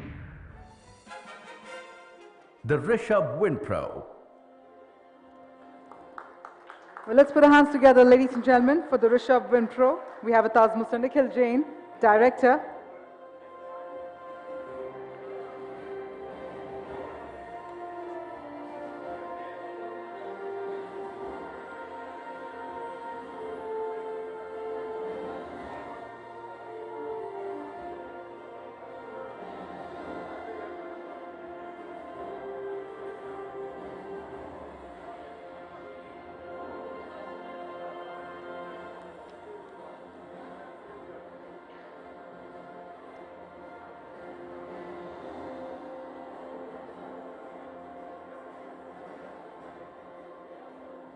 And now from doors, let's go to windows. The next category is Brand of the Year for windows.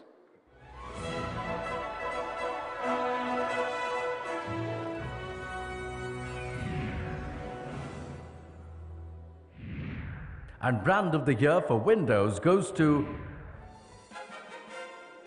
Finesta Building Systems.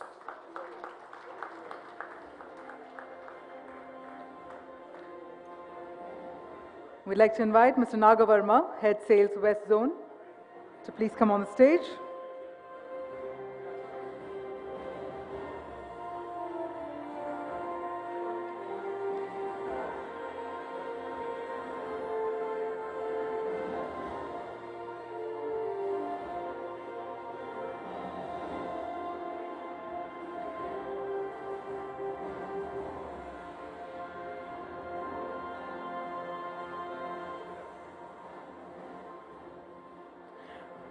Our next category is Brand of the Year, Flooring Ideas, and the award goes to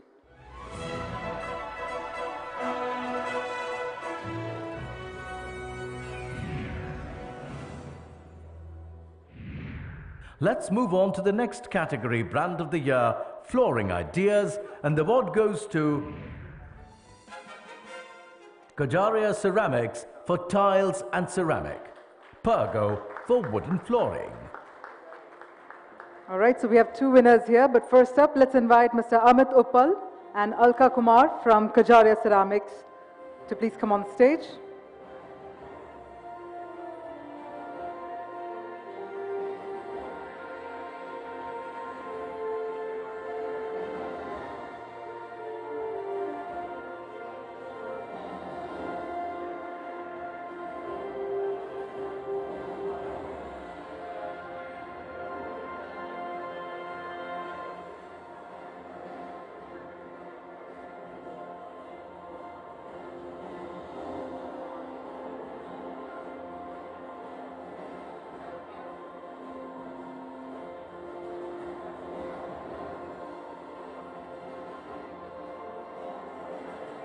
Congratulations. So while Kajaria Ceramics wins it for tiles and ceramic, we also have Pergo for wooden flooring, also the winner in this category. So we'd like to invite Mr. Prashant Shejwal, Manager Projects with Pergo, to please come on the stage.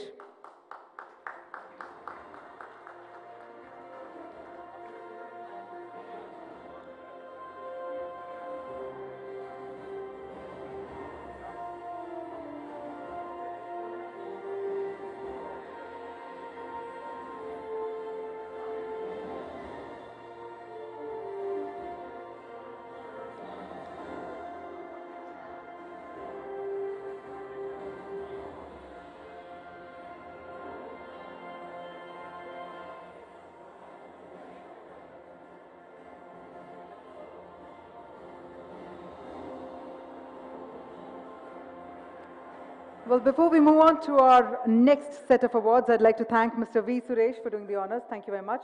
I request Dr. Batra to please remain on the stage. But joining him, I'd like to invite architect Nuru Karim to please come forward. And may I also invite Mr. Jayesh Karya of BSR and affiliates to please come on the stage. I know it's that time of the evening where our stomachs are probably grumbling and all our attention is probably to the next hall. That's right, I can see affirmative nods there. But ladies and gentlemen, let me remind you that applause again is very charismatic. If you do not applaud when the others are winning, you probably might miss out on the applause when you win. So let's keep that momentum on and the energy on for the next 20 minutes. Moving on to the next category, which is Brand of the Year, Bath Designs. Let's take a look.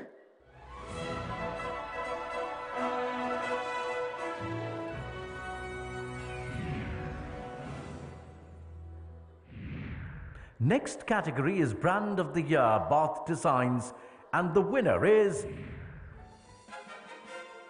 Duravet for sanitary ware. I'd like to invite Team Duravet to please come on the stage.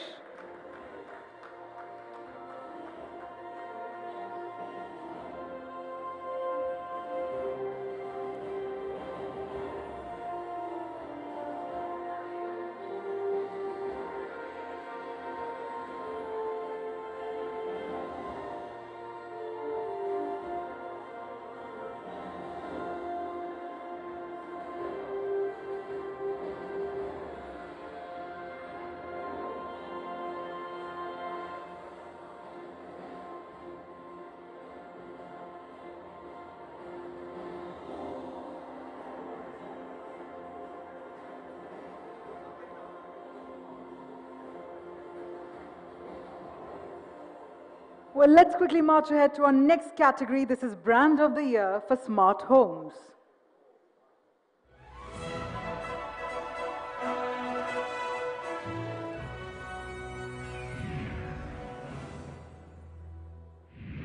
The next category is Brand of the Year for Smart Homes, and the award goes to Dorset for architectural fittings. We'd like to invite Mr. Saurabh Bansal, Joint Managing Director for Dorset, to please come on the stage.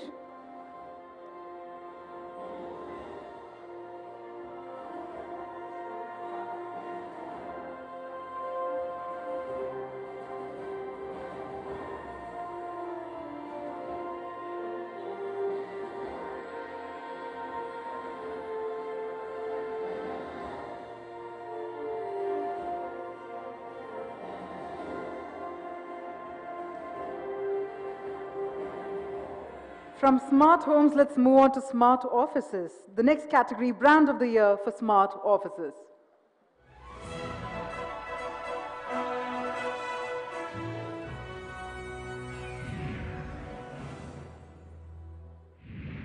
Brand of the Year for Smart Offices goes to Featherlight Office Systems for office furniture. We'd like to invite Mr. Love Jawahar, the Director of Featherlight Office Systems, to please come on the stage.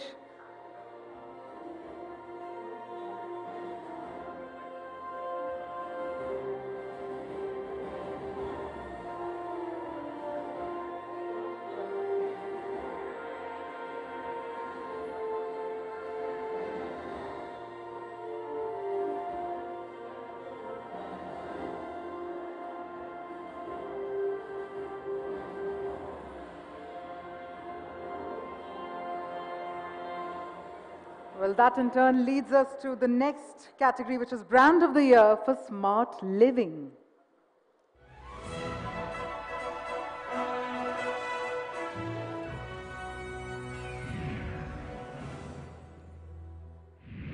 Brand of the Year for Smart Living goes to Legrand. Well, let's have a round of applause for Team Legrand, but I'd like to inform you all that they had a flight to catch. In fact, their flight was at 9:30, which is why we have a picture of them receiving the award just outside. So let's have a round of cheer for Team Legrand as well. Let's hear it for them. And with that, let's move on to Brand of the Year, Glass. Let's take a look.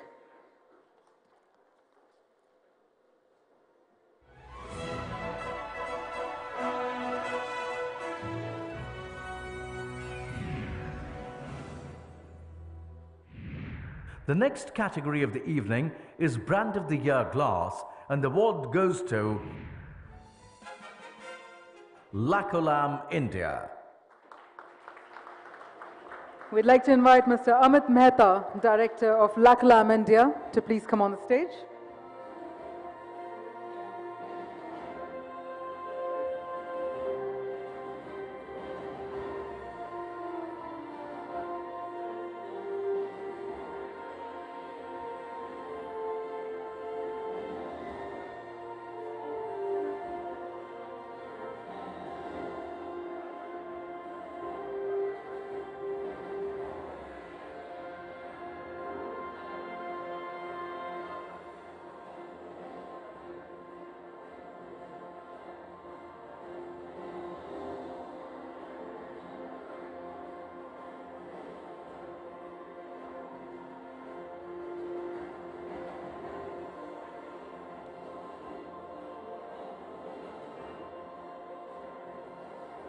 Ladies and gentlemen, up next is Brand of the Year, Glass and Facades Systems. Let's take a look.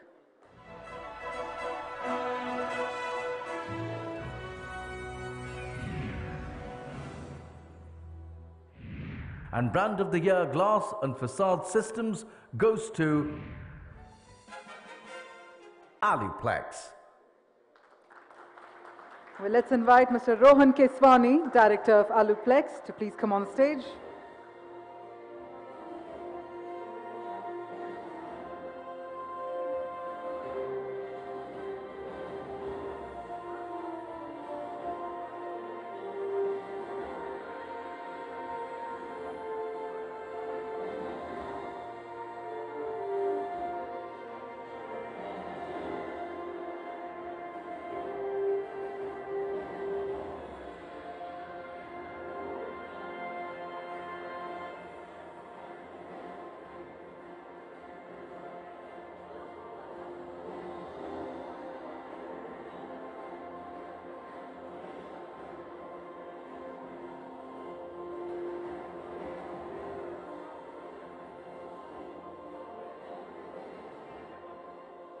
Well, it's time for our next category, which is Brand of the Year, Cement and Concrete. And the winner is...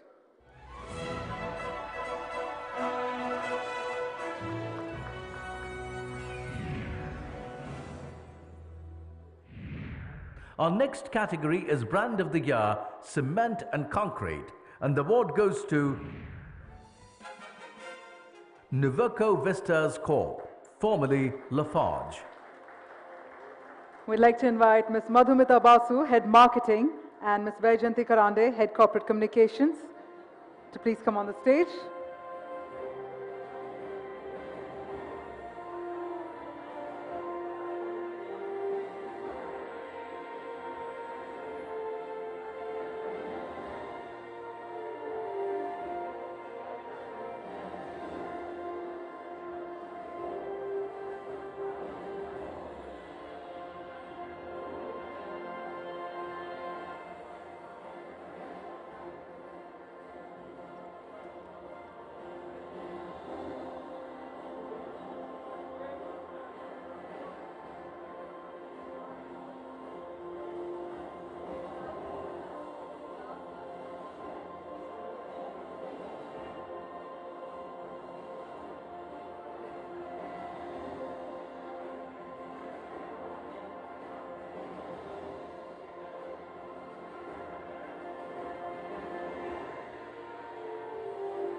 We're going back to back, ladies and gentlemen. So up next is for Ready Mix Concrete. Let's take a look.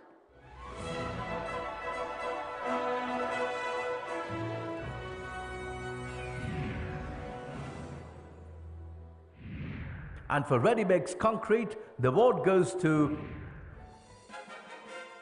Prism RMC. Well, let's invite Mr. Atul Desai, Executive Director, CEO with Prism RMC, to please come on the stage.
Ladies and gentlemen, our next category is Brand of the Year, Elevators and Escalators.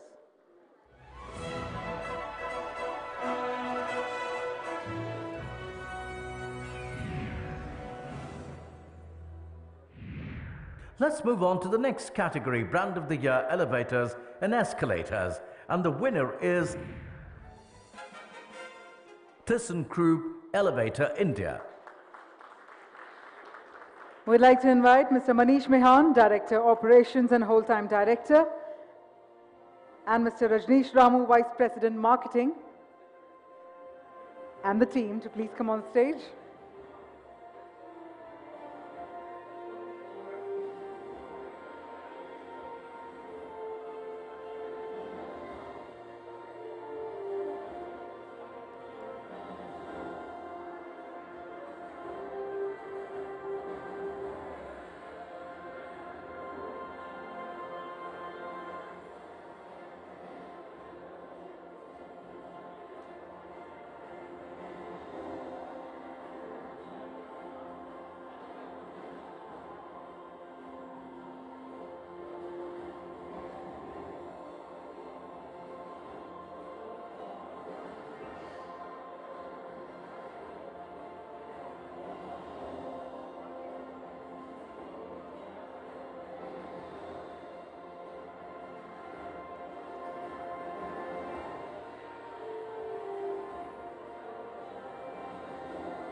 Congratulations to ThyssenKrupp Elevator India.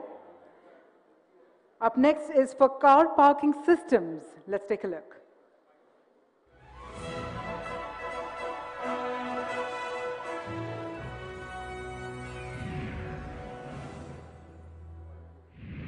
And for car parking systems, the award goes to City Lifts. We'd like to invite Mr. Naveen V. Rajagopalan, Director with City Lifts, to please come on stage.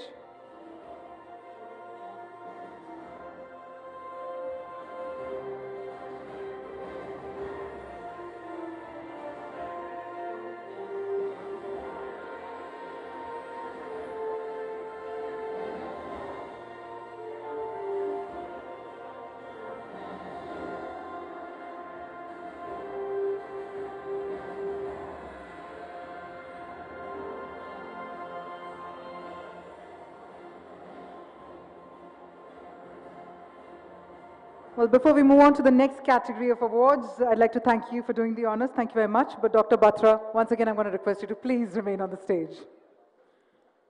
I thank Architect Nuru Kareem and Mr. Jayesh Karya for doing the honors. Thank you once again.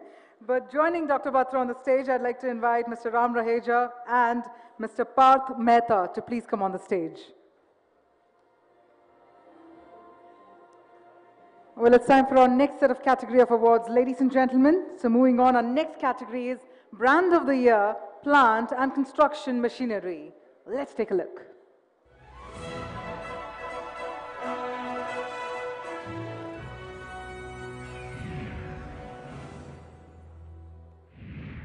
Next category is Brand of the Year, Plant and Construction Machinery, and the award goes to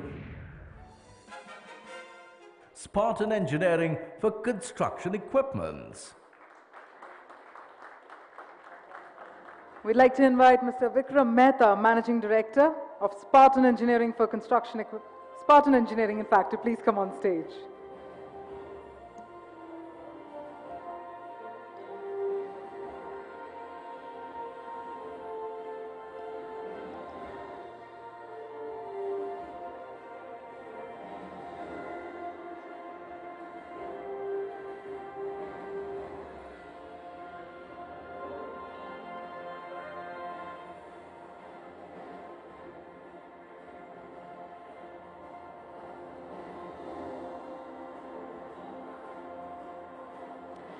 Moving on to the next category, this is Brand of the Year, Designer Furniture.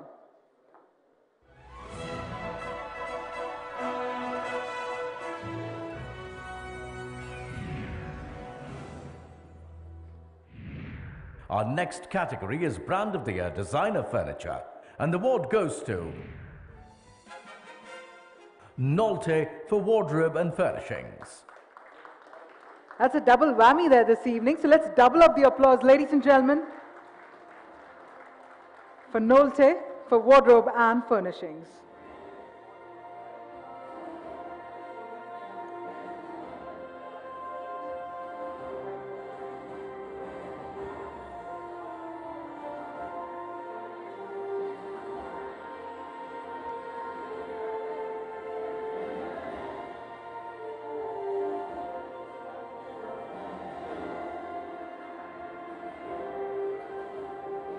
Well, moving on to the next category, this is Emerging Brand of the Year.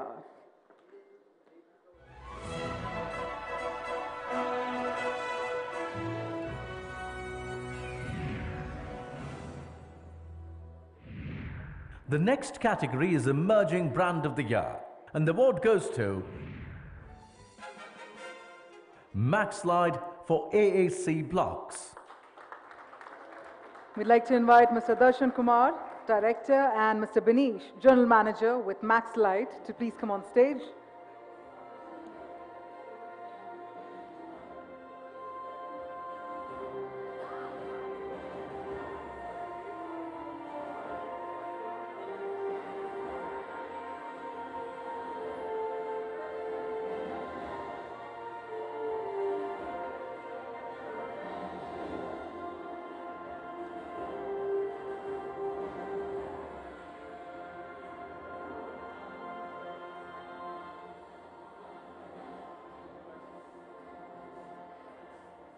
Now, in the category of Emerging Brand of the Year, up next is for paints.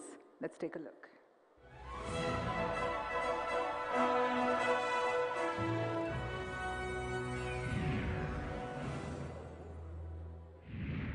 The next category is Emerging Brand of the Year, and the award goes to Scora Paints for Paints. We'd like to invite Mr. Naresh Sharma, CEO of Scora Paints, to please come on stage.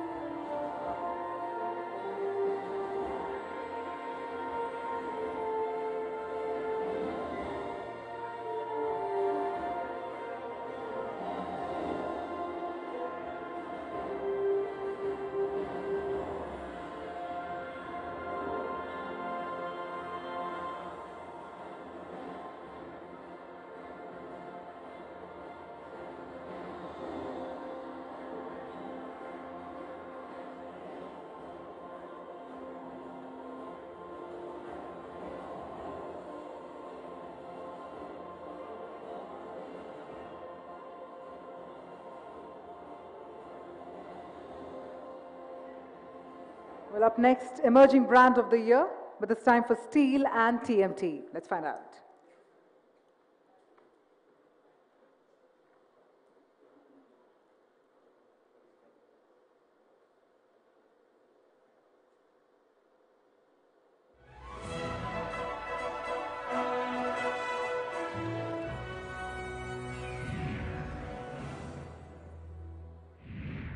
The next category is Emerging Brand of the Year, and the award goes to Radha Smelters for Steel and TMT. We'd like to invite Mr. Akshat Saraf, Director with Radha Smelters, to please come on stage.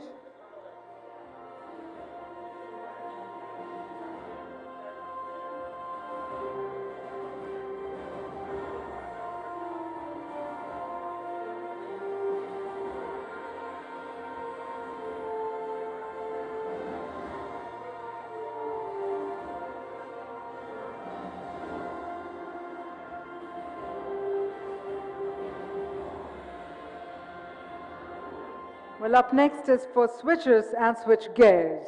Let's take a look.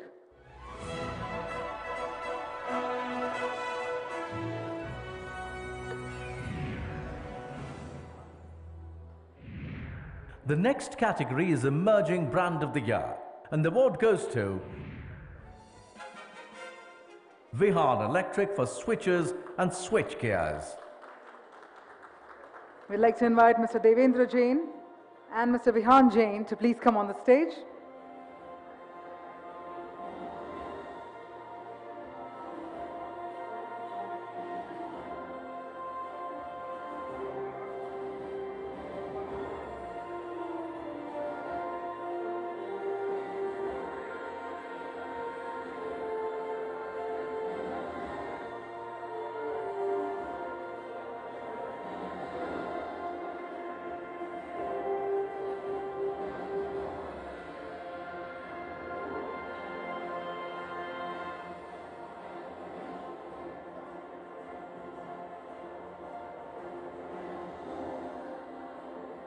Congratulations.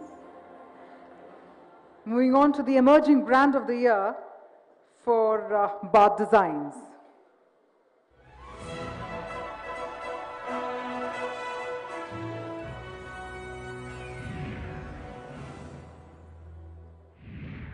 The next category is Emerging Brand of the Year, and the award goes to Floor Set for Bath Designs. Well, let's invite Mr. Pulin Patel, partner with Flowset, to please come on the stage.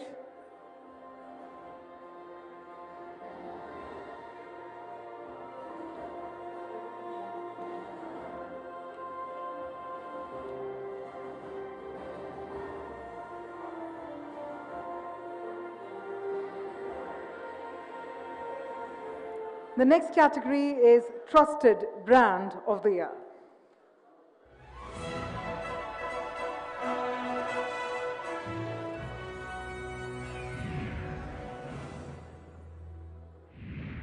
The last category for the brand segment is Trusted Brand of the Year, and the award goes to Syntex BAPL Limited. We'd like to invite Mr. Sushanta Patnaik, President Sales with Syntex BAPL Limited, to please come on the stage.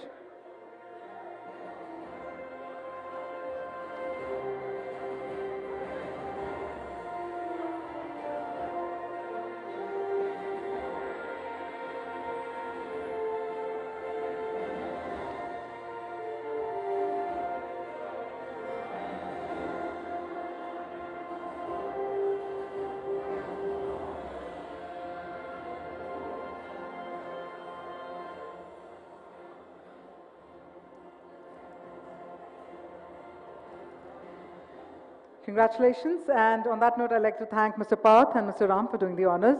I request Dr. Batra to please remain till the end of the awards evening. But joining Dr. Batra on the stage, I'd now like to invite architect Ravindra Punde and Mr. Ashok Chajjar to please come on the stage.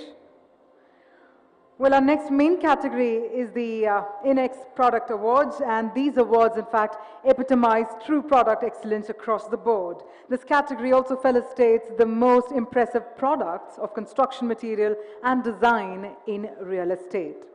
Now, the first category in this segment, or in the product segment, is Sustainable Product of the Year.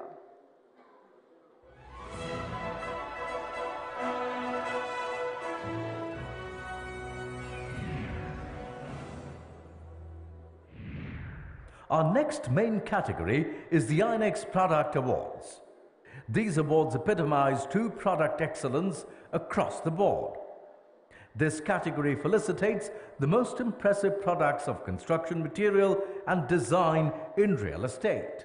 The first category for the product segment is Sustainable Product of the Year, and the award goes to the Go Green Buildtech for cement and concrete. Interface for flooring ideas. That's right, so we have two winners here. So first up, let's invite Mr. Nikhil Jain, Director of the Go Green Buildtech, to please come on the stage.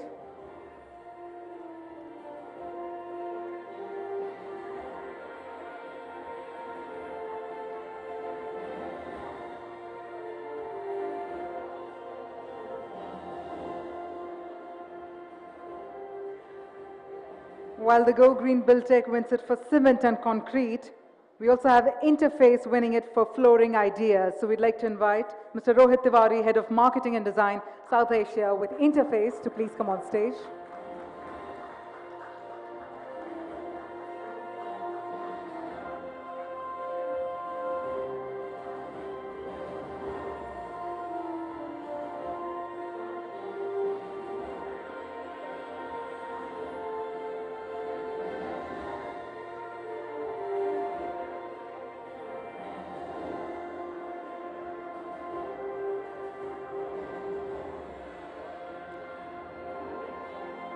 Ladies and gentlemen, moving on to the next category, Innovative Product Design of the Year.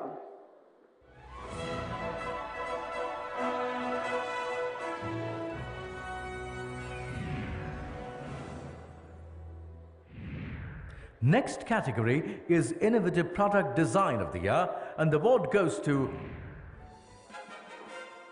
Hunter Douglas for window blinds.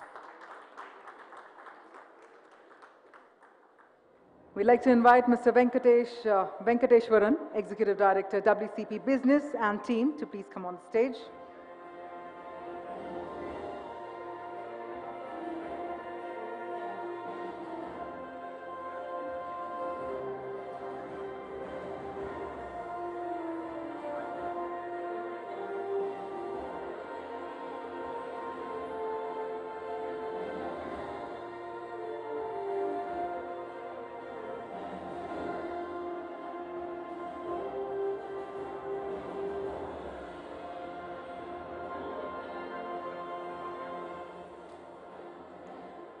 Well, up next is the Innovative Product Design of the Year for elevators and escalators.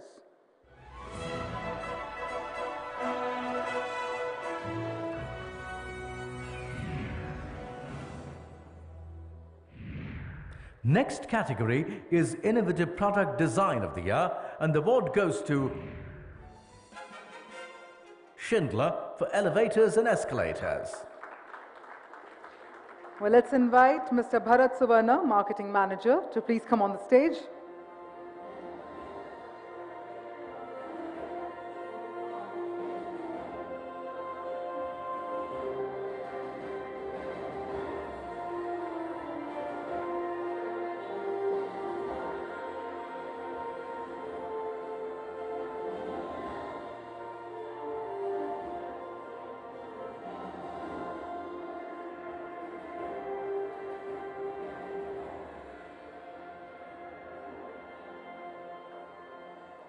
Well, up next is the Innovative Product Design of the Year for flooring solutions.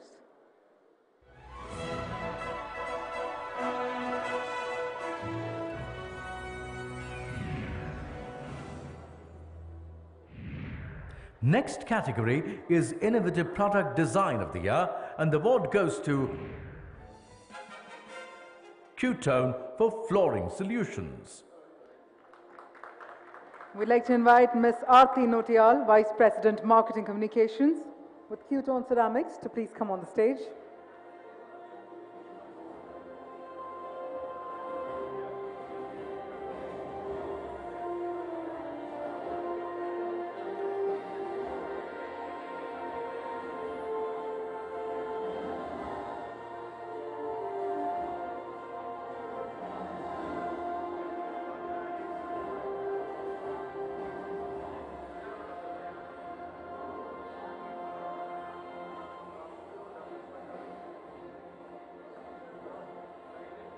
Well, up next is the same category, but in the HVAC segment. Let's find out.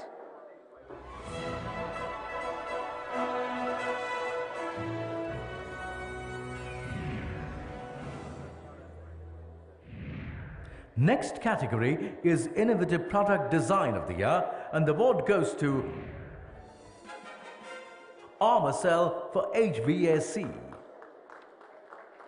Well, let's invite Mr. Arun Prabhu, Business Head, India and South Asia, with Armacell, to please come on stage.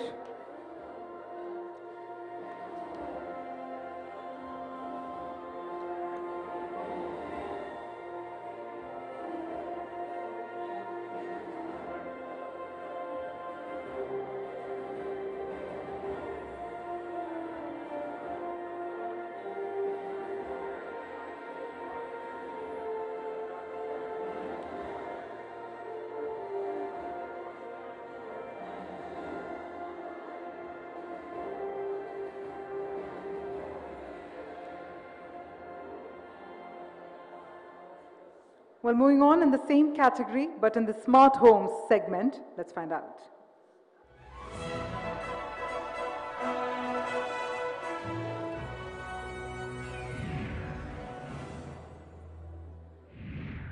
Next category is Innovative Product Design of the Year, and the award goes to Havells India for smart homes. We'd like to invite Mr. Deepak Parmar, General Manager, Building Segments, to please come on stage.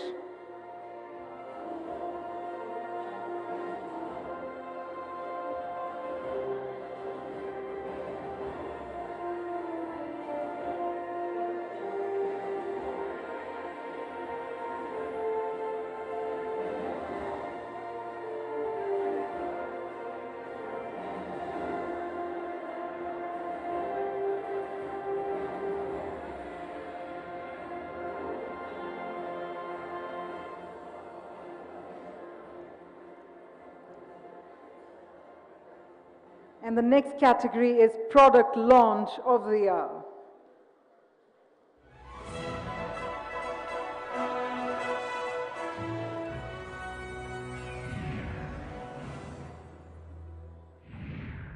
The final category in this segment is Product Launch of the Year, and the winner is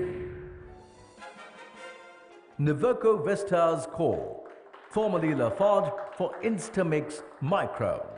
We'd like to invite Mr. Pranav Desai, Head Innovation, Mr. Indranil Banerjee, DGM Marketing, and Mr. Nitin Gupta, Product Head, to please come on stage.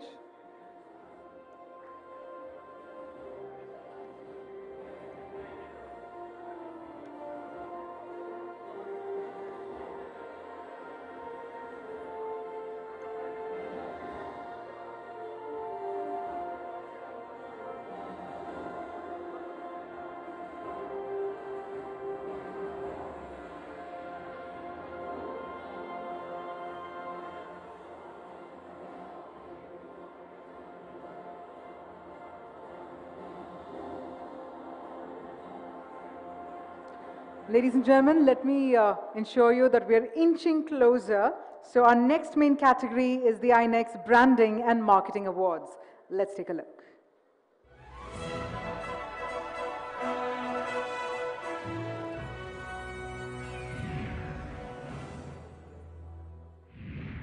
The third main category are the INEX Branding and Marketing Awards that celebrate the making of identities that help shape consumer perceptions and decision-making behavior. Great branding and marketing aligns business strategy with consumer needs and communicates the unique value of the company in a crowded marketplace. Our first category in Branding and Marketing and Television Campaign of the Year, and the award goes to Kajaria Ceramics for Desh Ki Mitti Se Bani Tiles campaign. Well, let's invite the team on the stage, Kajaria Ceramics.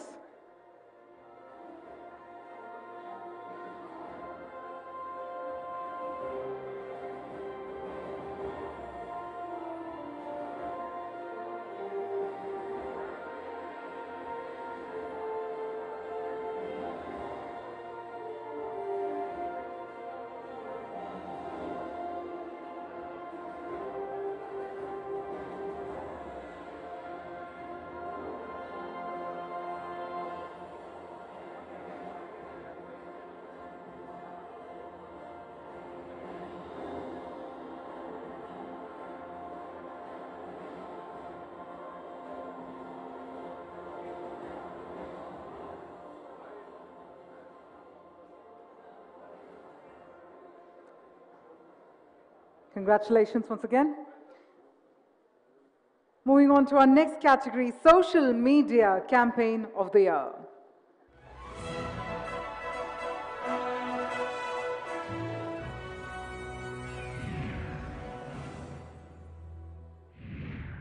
Our next category is Social Media Campaign of the Year, and the award goes to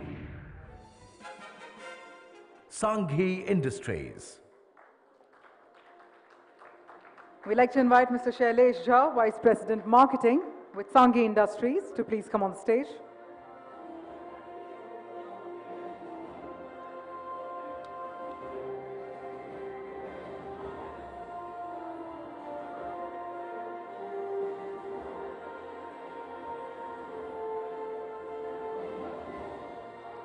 And our next category is Digital Campaign of the Year.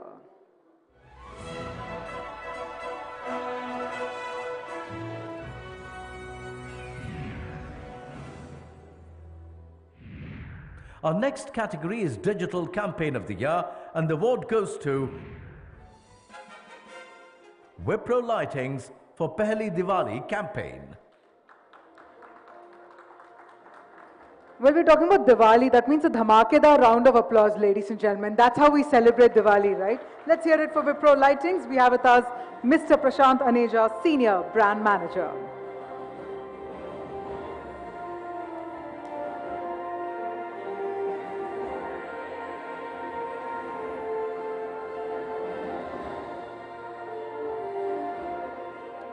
And the next category is Marketing Campaign of the Year.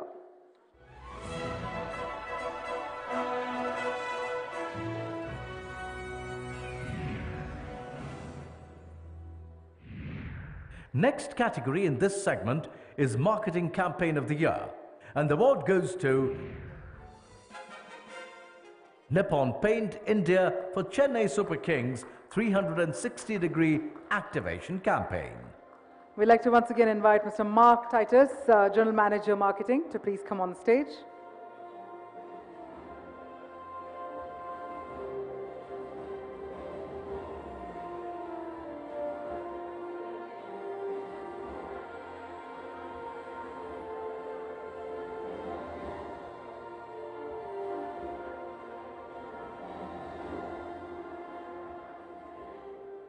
We're about to move on to the final segment for the evening, so thank you very much for doing the honors. But Dr. Batra, just the final segment, let's have you remain back on stage.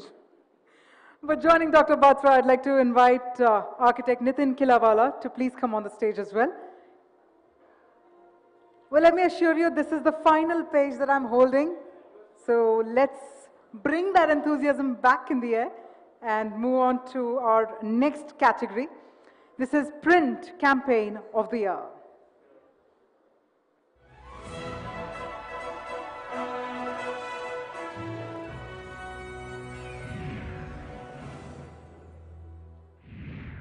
Our next category is Print Campaign of the Year, and the award goes to 09 for A Limitless Life. We are talking about a limitless life. Let's have unlimited round of applause, ladies and gentlemen, as we invite Mr. Prashant Chauhan, Creative Director.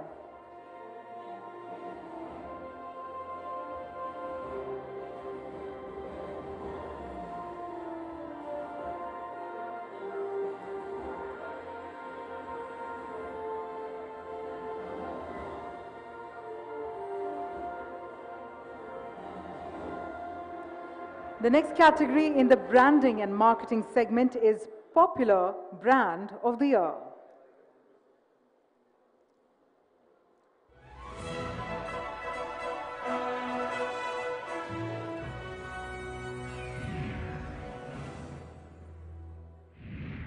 The last category in branding and marketing segment is Popular Brand of the Year, and the award goes to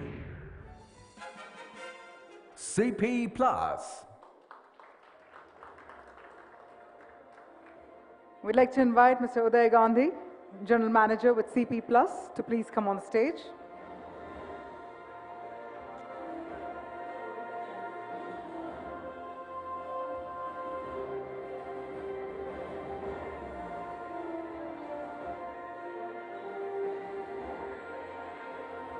Congratulations. We're left with just two more categories, ladies and gentlemen. So let's find out about the next category, which is INEX Individual Awards.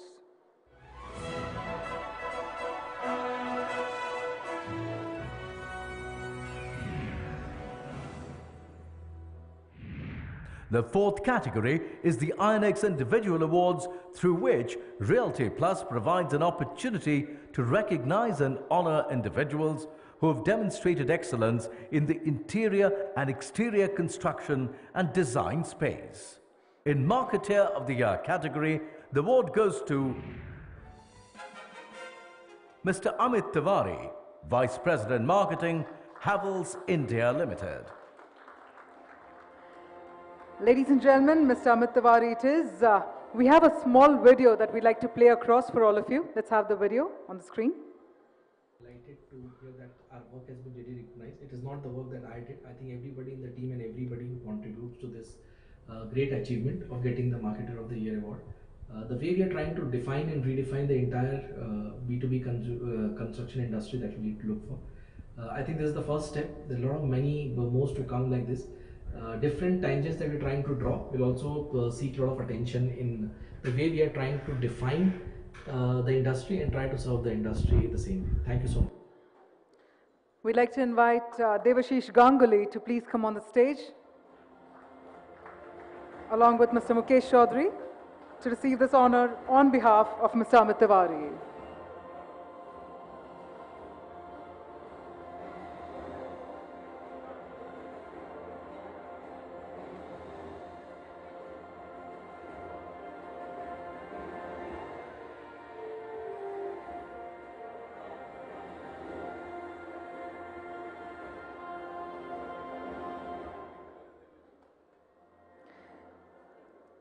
Our final category for the evening, ladies and gentlemen, they often say that what you do for yourself leaves with you when you leave the world. What you do for the others remains immortal.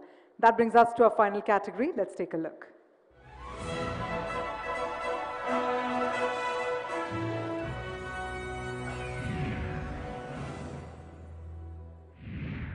Goodness is the only investment that never fails. This category felicitates the companies actively engaged in CSR, addressing social, environmental, or economic issues of the community with credible commitment and tangible results. And the award goes to ThyssenKrupp Elevator India. Well, let's have a louder round of applause, ladies and gentlemen, for ThyssenKrupp Elevator India. We'd also like to invite Mr. Abhay Srivastava, Director Human Resources, Mr. Neerav Desai, General Manager, to please come on stage.